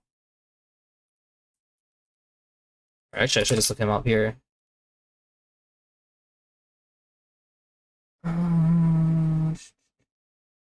This is... I didn't know there was a Chinese player named Bao. Fluxo? Isn't that CB LOL? Yeah, he's in CB LOL. Okay, so technically he is in tier 1. And I mean, I can call it tier 1 because, well... I guess I can call it tier 1 because they kind of beat LCS, right? Right? I mean, their teams definitely showed they could beat LCS teams, so we'll call it tier 1. Yeah, so he feels like Bao, good cleanup ADC, minimal mistakes as well here with preserving sums and not overexerting, create moments. Does result in less takeovers or instant GG moments. X factor, I guess you could call it, of team fighting is less apparent. It requires teammates to create space for him, play into. Sometimes looks lost approaching fights. Where he has to take. That, I guess that's the best way I could kind of describe him. I actually don't think I don't have anything for AL. Like I said, I've not really looked at AL teams before. Okay, that's a lie. It's not like I haven't looked at Arabian League teams. It's more so that I haven't done anything research wise for this year on Arabian players. And do this. Oh, actually, wait. Oh, that's actually kind of interesting. So I'm using Grid, right? I'm using Grid, and it lets me look up teams, but I actually was not even thinking about looking up. Oh, it doesn't work. Oh, what if I get this? Oh, it does work. So Anubis versus 3BL Gaming. That is what they have. Sure. Why not? Why is it only one brothel? That's kind of weird. Here, give me 1 second, because I can't show you Grid. It's not rightfully for me to be able to show. Oh, I see. Okay, never mind. We're good. So that's that, and then that's that. And then look at the date modified. Oops, I did not mean to open that.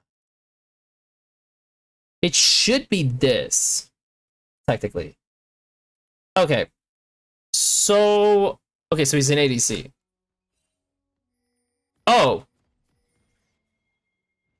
wait, this is his team? Oh, so his team's a lot different. I mean, so he has the GOAT of mid lane for the Arabian League, you.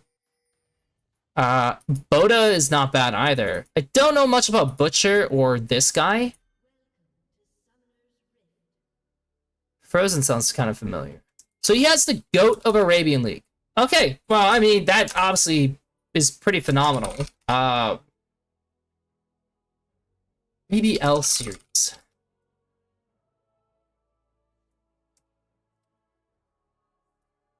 This was on the 10th? Or the... Yeah, I think it was on the 10th.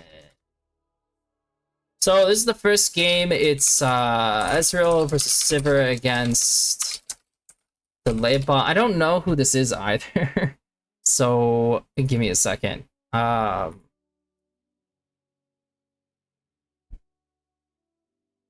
This guy has been playing for a little bit.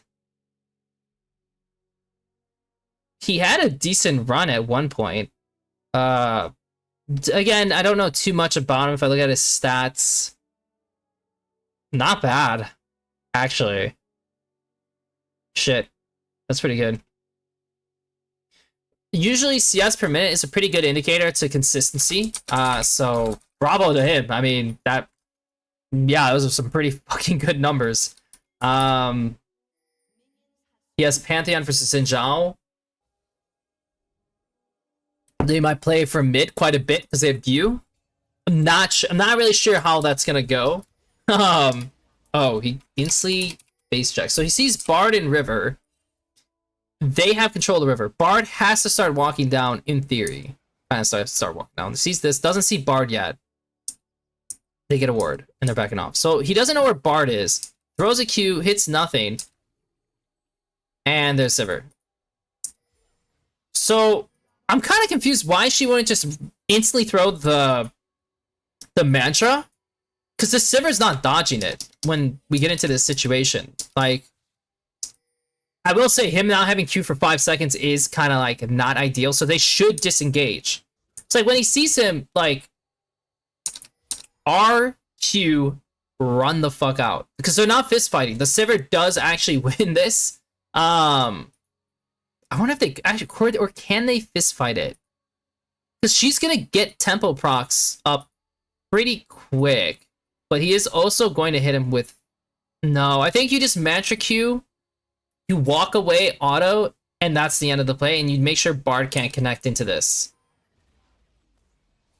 So he does hit it, but I feel like Ezreal took way too much damage, more damage than he definitely should have, because the Karma is kind of slow. And yeah, she does hit both of them, which is great, but I'd rather like instantly disengage because like I know like how shit that situation is. He doesn't hit anything with his Q again, so it's just down. She might just start shoving, yeah, like she's just gonna start shoving, so it'll be obnoxious. I mean, it is what it is. They're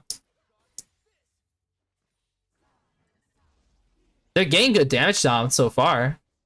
Kind of surprised he didn't actually look for a pot shot on the Bard there, because there's definitely, like, as you can tell, like a timer of like at least 5 seconds where it just would not matter if he threw it and he didn't have it.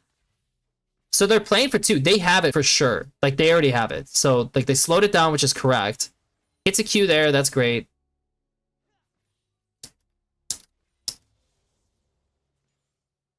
No problem so far. I don't think this guy hasn't shown on this, right? So he's pathing up. Yeah, he's pathing up. So they have their jungler coming down, and they pretty much know that the jungler is pathing up, which is like massive, right? So they can like trade for HP and make things spicy if they want to. Obviously, it just can't be a bad trade.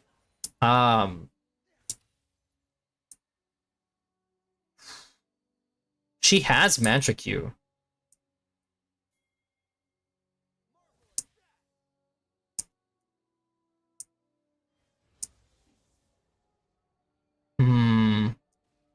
I'm trying to see an angle. Oh, so I could definitely turn this up.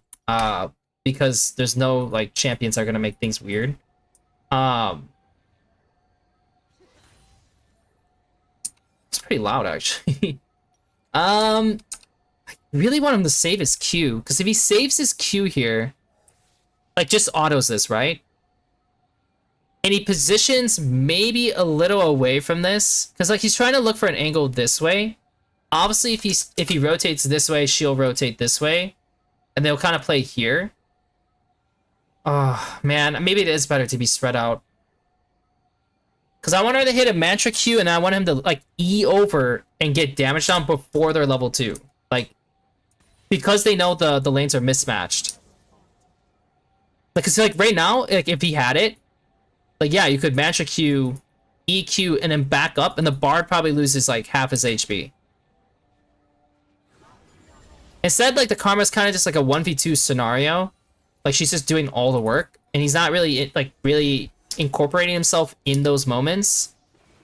I mean, the auto's good. I mean, I don't know why the Sivers doing this shit. Wow. Also, he definitely knows that she used Spell Shield, right? Like, she used Spell Shield and got nothing out of it, so... When she does this, yo, he should literally try to get his Q on this. 100%. And the Karma should not Q this. They're actually completely screwing into this off. That's actually crazy. The Karma should be walking forward a little bit. She should walk forward a little bit. He should, like, the first auto is fine. So one auto, back up. Then he should look for a Q, walk up, auto, again. Oh, sorry, this looks terrible. Auto again. He can definitely, like, E out, too, if he plans this well enough. And she's also fishing for Q all on this guy. This guy's done. His lane is done for the way he played this, if they knew how to play that right. Especially if she gets slowed, because if he hits the Q on for the slow, he actually can hold his Q so he gets a 100% chance to hit it. Doesn't do it, so you missed out on that. Then he just randomly eats a turret shot for basically nothing. And then he tossed his Q out that, again, hits nothing. So, that's pretty rough. Didn't incorporate himself in the level 2 trading, 222. Actually, it's more like 280.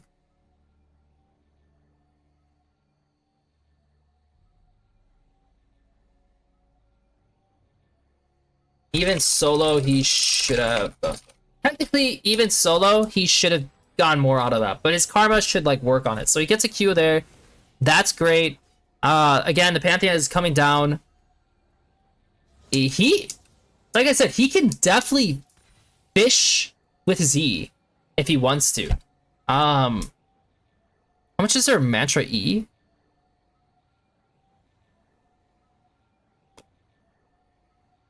It's pretty good.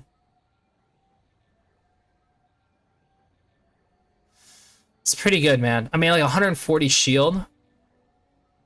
She could negate a lot. And he has barrier. So, I think on his end, that's not bad. Okay, I do like that. That's pretty fucking good. Because I'm saying, like, he definitely needs to, like, they need to do something. Like, they need to, like, trade harder because these guys are kind of inting.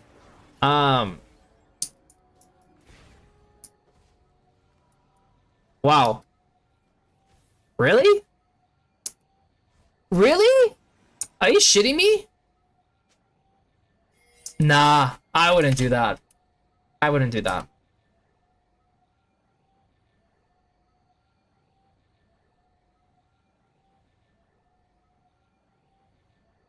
No, I don't like that. Because they know for sure the Xin is not involved in this play. Like, 100% the Xin is not involved. Like, what the Xin would probably have to do is base and walk down here. So maybe that's what they're thinking. But the Bard has no mana, right? So if they base, you're crashing it, you're gaining a plate, and you're basing. That's amazing. If they stay, they're getting zoned or dove, or Xin shows they're sharing XP, and then he's getting double grabbed. Like, there's really good situations coming out of this if they handle it that way. Like, I don't know if they're actually even going to be able to punish on the... Also, the Karma skipped her base, which I don't really get that, because she saw him base, and the wave is already pulled, so just take your base.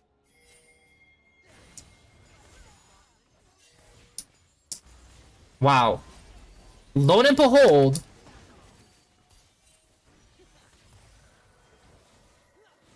he's fighting in the wave. This is kind of fucking ballsy.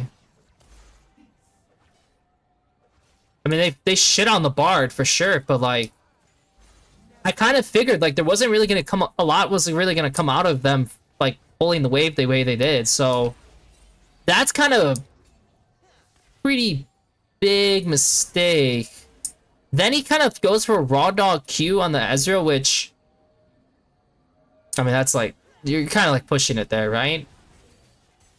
This was already really good. By the way, like if he did literally nothing else, like that's already pretty fucking good. He does have 4 stacks though, and she has 2 stacks, so I kind of get why he wants to keep going. It obviously, ideally, he would save his E, right? The Bard also has no Q, so he technically could have E'd forward and pressured her pretty hard and gone that way. I wonder if he should. I wonder if he should either, actually. Maybe. Because he has, like, way better stacks, for sure. Like, he could E this way and Q, and he's there. Right?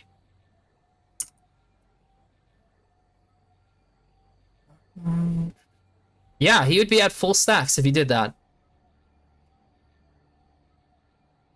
I think he wins that if he does that. Okay, alright. Needs to E forward to stacks.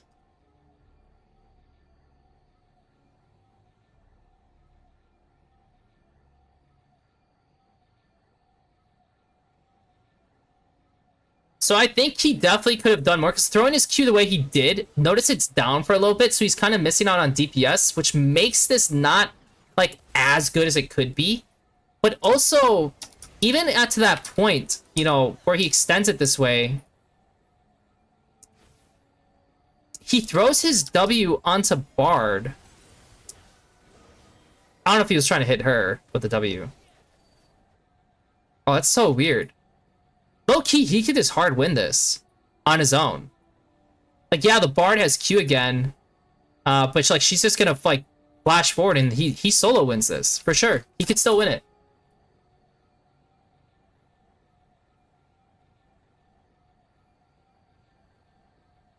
Okay, so he missed out on a few opportunities to kind of like solo win the lane a bit.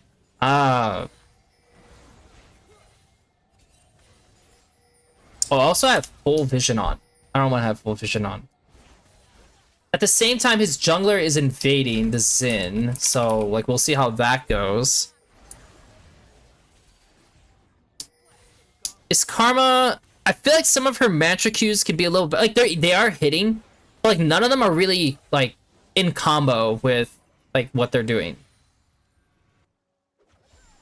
So she cheats at base, which I'm super down for. That it's definitely a good time. Like these guys are not doing anything to him solo. So yeah, I mean like what are they gonna do to him? Nothing.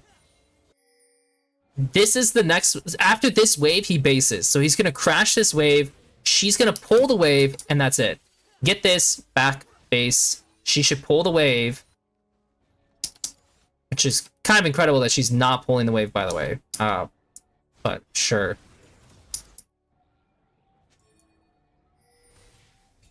Come back, solid lead. Like I said, it could be even greater, but it's still a good lead.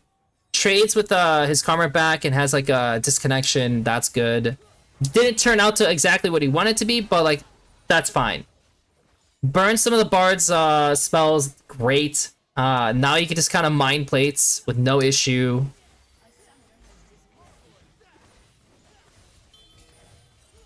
Pretty low on mana. I'm kind of curious. Should he base after this? 500 gold, so shit. He shouldn't. He shouldn't. That's really bad.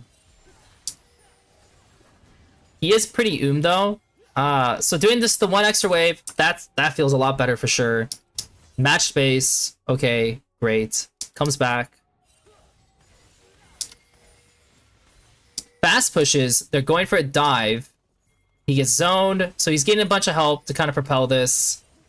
I'm gonna keep it on 2 times for now. Okay, we got a fucking situation. All right. I love seeing early fights and skirmishes because obviously you get to break it down. So his teammates are contesting pretty deep without him involved because he's disconnected. His first Q goes on to Zen. This is like an awkward spot because I'm like, the Karma's like kind of out of it, right? She has full spells. He has heal. I don't know. I think they just have to kite out of it. I really... Maybe they could do something with the mantra. Okay. My first thing is... For him... Because, like, he's on his 3rd Q now, right? Oh, dude, I'm so spooked. Like... For sure, give space. Once this occurs... Maybe he can play harder. Because he starts pumping the Bard. And so that auto's fine, but his Q should definitely be going out to the Sivir. And so like he could do like an auto R or something like that, but he's throwing everything into the Bard, which I don't like at all. Then he whips his Q, which like doesn't do much either. So I feel like early skirmish, 3v3, main adjustment, after auto Bard.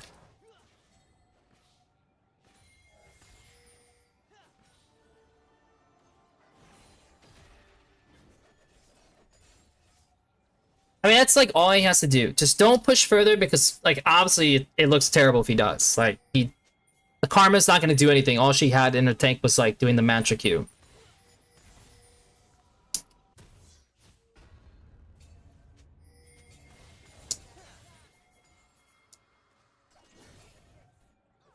I mean, is it a little awkward to contest the way he's doing it? Sort of, but he does know that they're not available.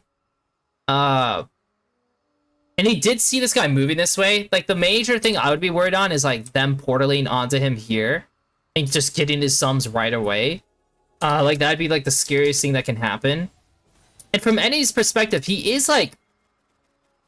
he is kind of moving that way, but Bard already moved up, so there's no issue. So I don't have an issue how he moved. This is fine. I don't really have a major issue with this. And he's not going to fistfight the Sivir here. I mean, like, he could... But it just makes no sense because he's disconnected, right? So I don't really have any problem with the way he played it. Kind of R is pretty late. And I guess technically, if he needs to like play with the team, I guess at this point he's just sitting here.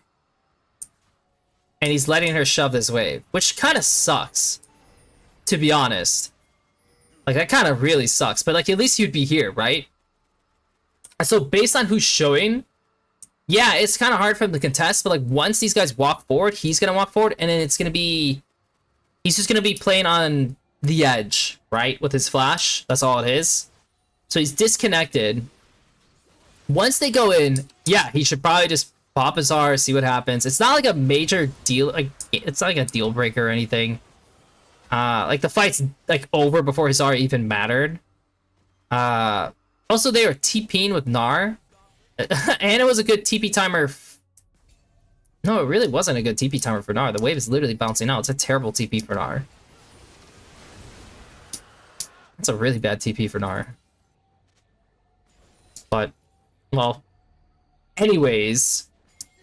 That, like, it's not like a major issue. I'm not gonna write it down because even though there could be a small adjustment, I don't think it really matters that much. It doesn't matter that much. Wait, hold on. Okay, there we go. So we press into the turret. His teammates are doing God's work, whatever. He's not like... I mean, he is strong. But he's not like a god by any means.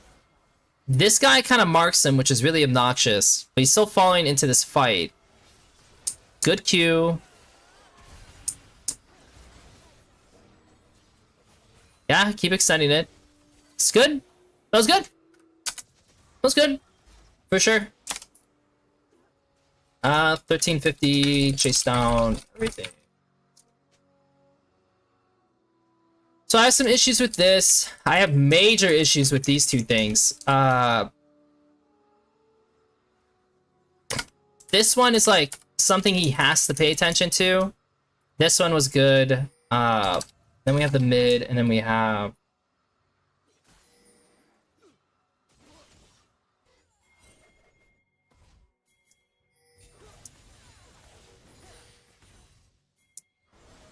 So they're getting into another fight. This has nothing to do with him, so... I mean... Yeah. It literally has nothing to do with him, so there's not much to really say in his corner. This is the one nice thing about like watching AD carries is that because so much of their role is focused on fighting and being in mid lane where you have to wait for your teammates to like help you do stuff, it's kind of relaxing. Like if you're watching if you're trying to scout solo laners or even junglers or supports, like everyone else has a more interactive role at this stage of the game. And it's more complicated too for all of them. So Bard ulti keeps them on lock. I don't know what Xin Zhao's stacks are. Is he weighted 2? I don't know if he knows this, but... So Xin just knocked him up. He's fighting into the squad over here, but I feel like that can't be it.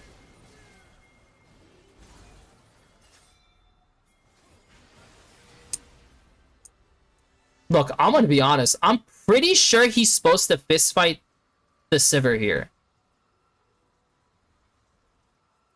I feel like he's supposed to fist fight her. He's definitely stronger. I mean, Triforce gives you like a lot of damage, right? Like 178 damage for each of his procs. And she'll definitely like W the first one. Because if he gets involved in this, like look how awkward this is. Like he's gonna shift down, but the Sivir's gonna like keep following him, right? So like they're gonna have to do DPS while moving down. I don't know. It just doesn't look great.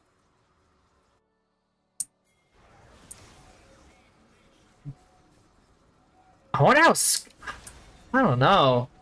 I mean, like, because then it would basically be the Karma and the Pantheon fighting 2v3. I guess the fight's just kind of scuffed to begin with. Right? Like, they pinged, like, let's fight this guy, but they know the Victor's on... They know the Victor's already shifting. They don't know where the enemy jungler is. Well, they do know where the enemy jungler is. No, that's... They just think because he has move that he can do it, but the Victor has the first move. Yeah, it's just awkward. I think he should just fist fight the Sivir, to be honest. I think if he pushes off the Sivir and the Pantheon can live, it looks way better for the map, generally. Because it's not like he really did much anyways for this, like, situation. Yeah, I mean, I don't think he really did too much in this situation for how he handled it. Like, he's going for the R. Kind of sucks that the R ends up... Oh my god. Can he get a kill? Like, when this guy comes in, can he get a kill?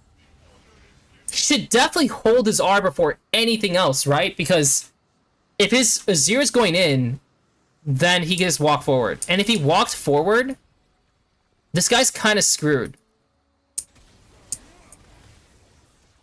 Yeah, he could have gotten something out of that.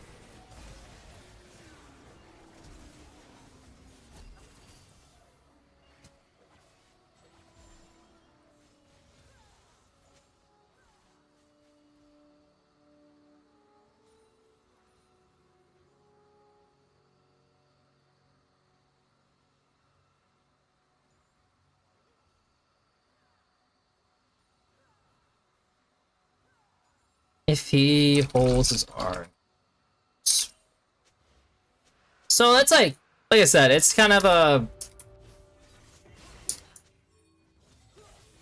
It's a hindsight thing, right? I mean, that's what a lot of like reviews are. In the end, it's just like hindsights, but... if his teammates are going forward, he should wait to R in the first place. Because, like, if they're going to get close enough, then that means you're going to get close enough to DPS. So how does his team play around him? Technically, the Sivir should be able to just match pushes pretty consistently, so there's not, like, a strong lead on mid. The game generally is going, like, pretty poorly, to say the least. Like, the Pantheon is the strong guy, but their Xin is also really strong.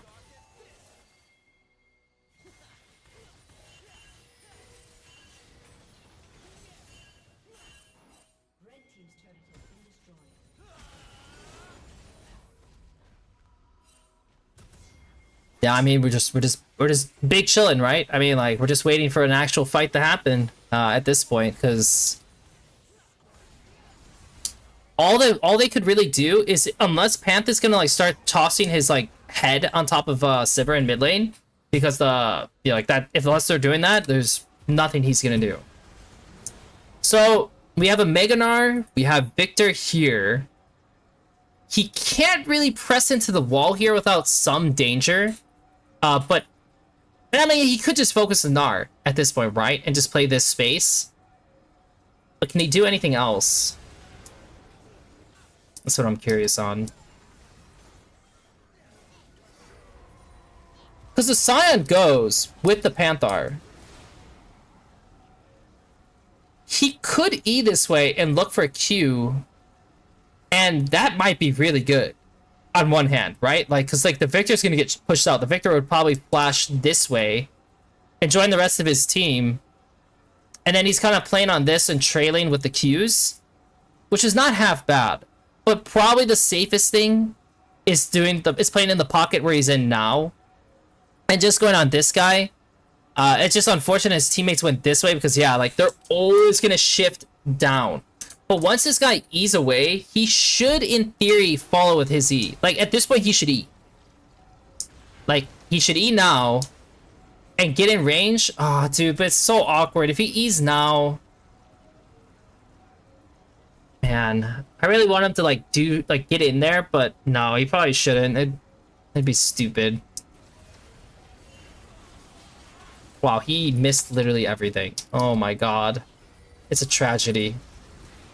The first Q miss is fine. I have no issue with the first Q miss because the Gnar literally eat away. The next Q, he has to fucking hit this. And then he aimed his R at the Sivir, who is flashing away, and he so happens to get stunned. So the Panth kind of solo killed. Then he decided to fist fight the Xin Zhao, which kills himself. And yeah, he played that pretty bad, to be honest. He played that pretty bad.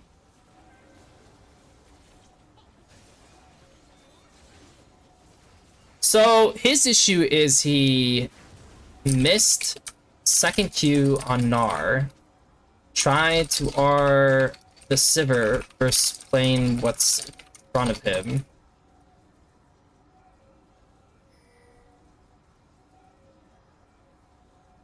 Yeah, he definitely really screwed that up. Because like at this point here, he's not going up, right? This is their own individual fight, so be it. He could try to aim his Qs here. Like, I'm fine with him aiming his Q here. In the end, he just needs to land it so it doesn't go on, like, a long CD. And obviously, yes, he should not, use his R, which locks him in animation. And then the Scion also walked in. And then I don't know why he decided to kind of, like, go into the pit at that point. Because at this point, what he should do is he should E this way and start pressing the Victor. At the very least, he should press the Victor. But he does this, which is like the worst choice, and so he dies.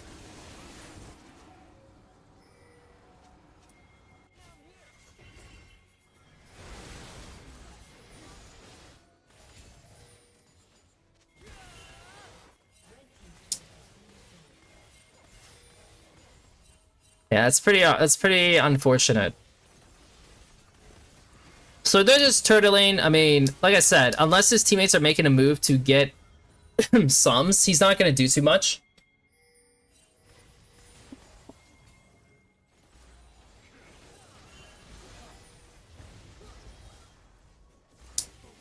Like, his build is okay. I really don't know what he's supposed to do here, to be honest. Like, when the Siverd's like hitting this, it's already like so bad for them. Like, this is already terrible for them. They need to get the hell out of here. So like, he's throwing abilities out, but kind of walks back into this low key. Like, he should at least E. Okay, the ballsy thing is to E forward and then Q. And there's actually a legit shot. Actually, you know what? I wonder if he should do that. Because he knows she just used Spell Shield here. He also knows that she has no flash. Okay, dude, if he does it, it's really well played. I don't think it's the easiest to see.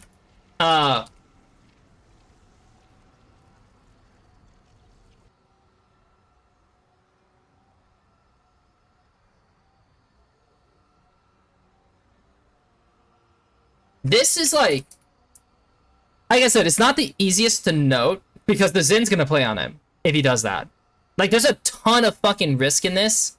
But the upside is that maybe it baits the Zin forward and then the Zir plays on him and they can kill him, right? But he doesn't do it, so he's kind of do literally nothing here. Okay, that guy just killed himself. Interesting. Yeah, that guy literally just straight up ended his life.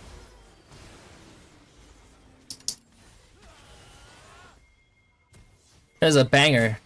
A banger of a game.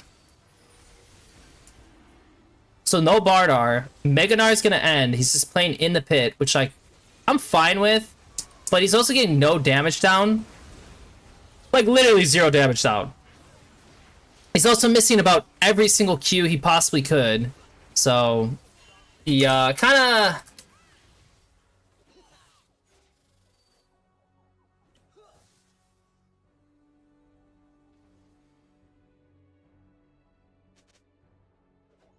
where else should he position in this if he's doing this differently? Like, he's over the wall. He enters his teammate's position here. He doesn't E this way because it's, like, really weird. I don't know why he, like, moved over here. So he should be here throwing Qs. Yeah, he should. The Pantheon could play in the pit. And then they all in after the Meganar ends. But, like, he just... Yeah, I mean, he literally can't do anything. Like, what is he supposed to do? Like, he's not gonna E forward here. I don't know. It just looks. It looks so messy. I have literally no idea what he's supposed to do after he positions the way he did. So I think the approach was wrong. The approach was wrong from the start.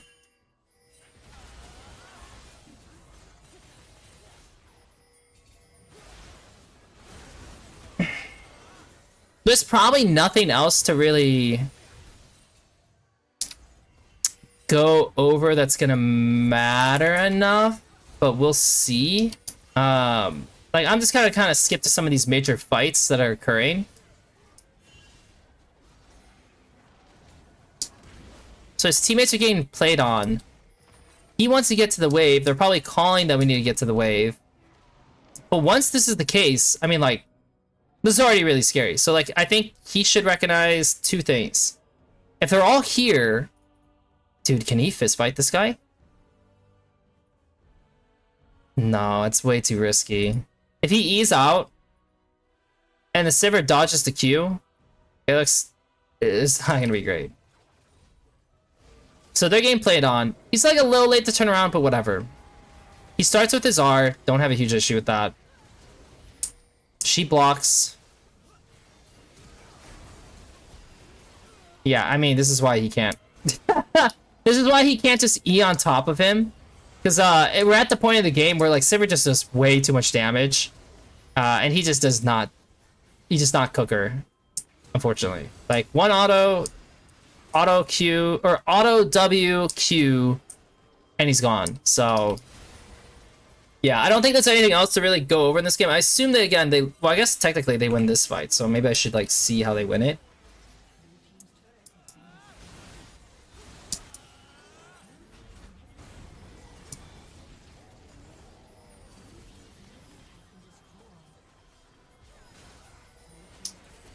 Okay, so he gets a freebie. Gets another freebie.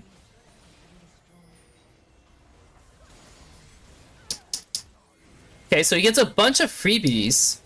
And then they what? They try to end or something?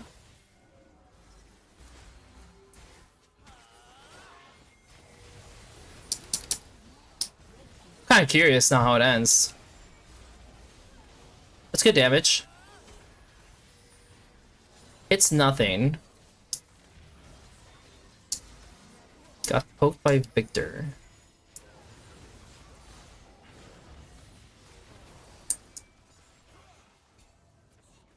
He's not really getting a lot of value.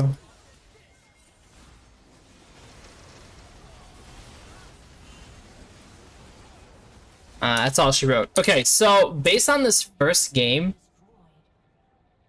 I feel like I don't like how he plays Aeru. That's kind of like how I feel. Yeah, I don't really feel like I like how he plays Aeru at all.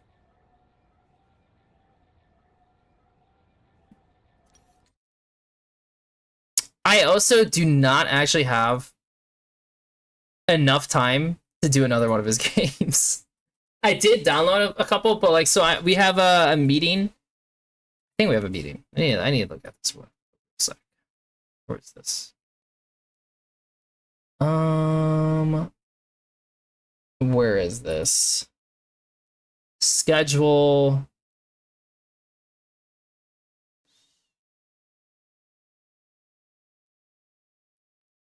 Yeah, there's some games to be reviewed, so I need to stop now. But my initial opinion of this player, Aeru. I mean, obviously, like, everyone has bad games. It's probably good to not even look at the rest of the series yet. It's better to look at him on a different day.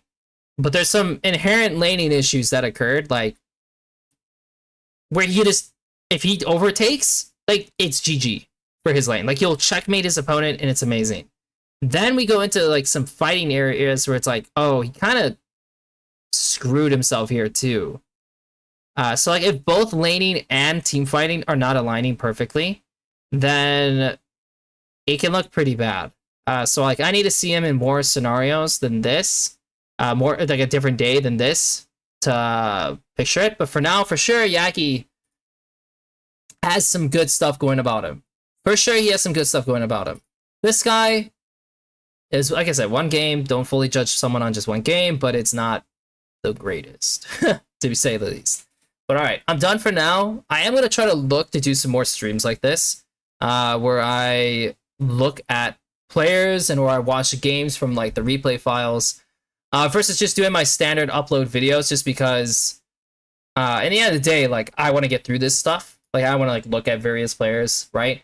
But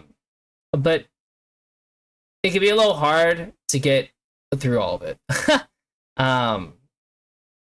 Through just doing normal uploads, just because other things happen. But for streaming, I feel like I could be more consistent with that. But yeah, all right.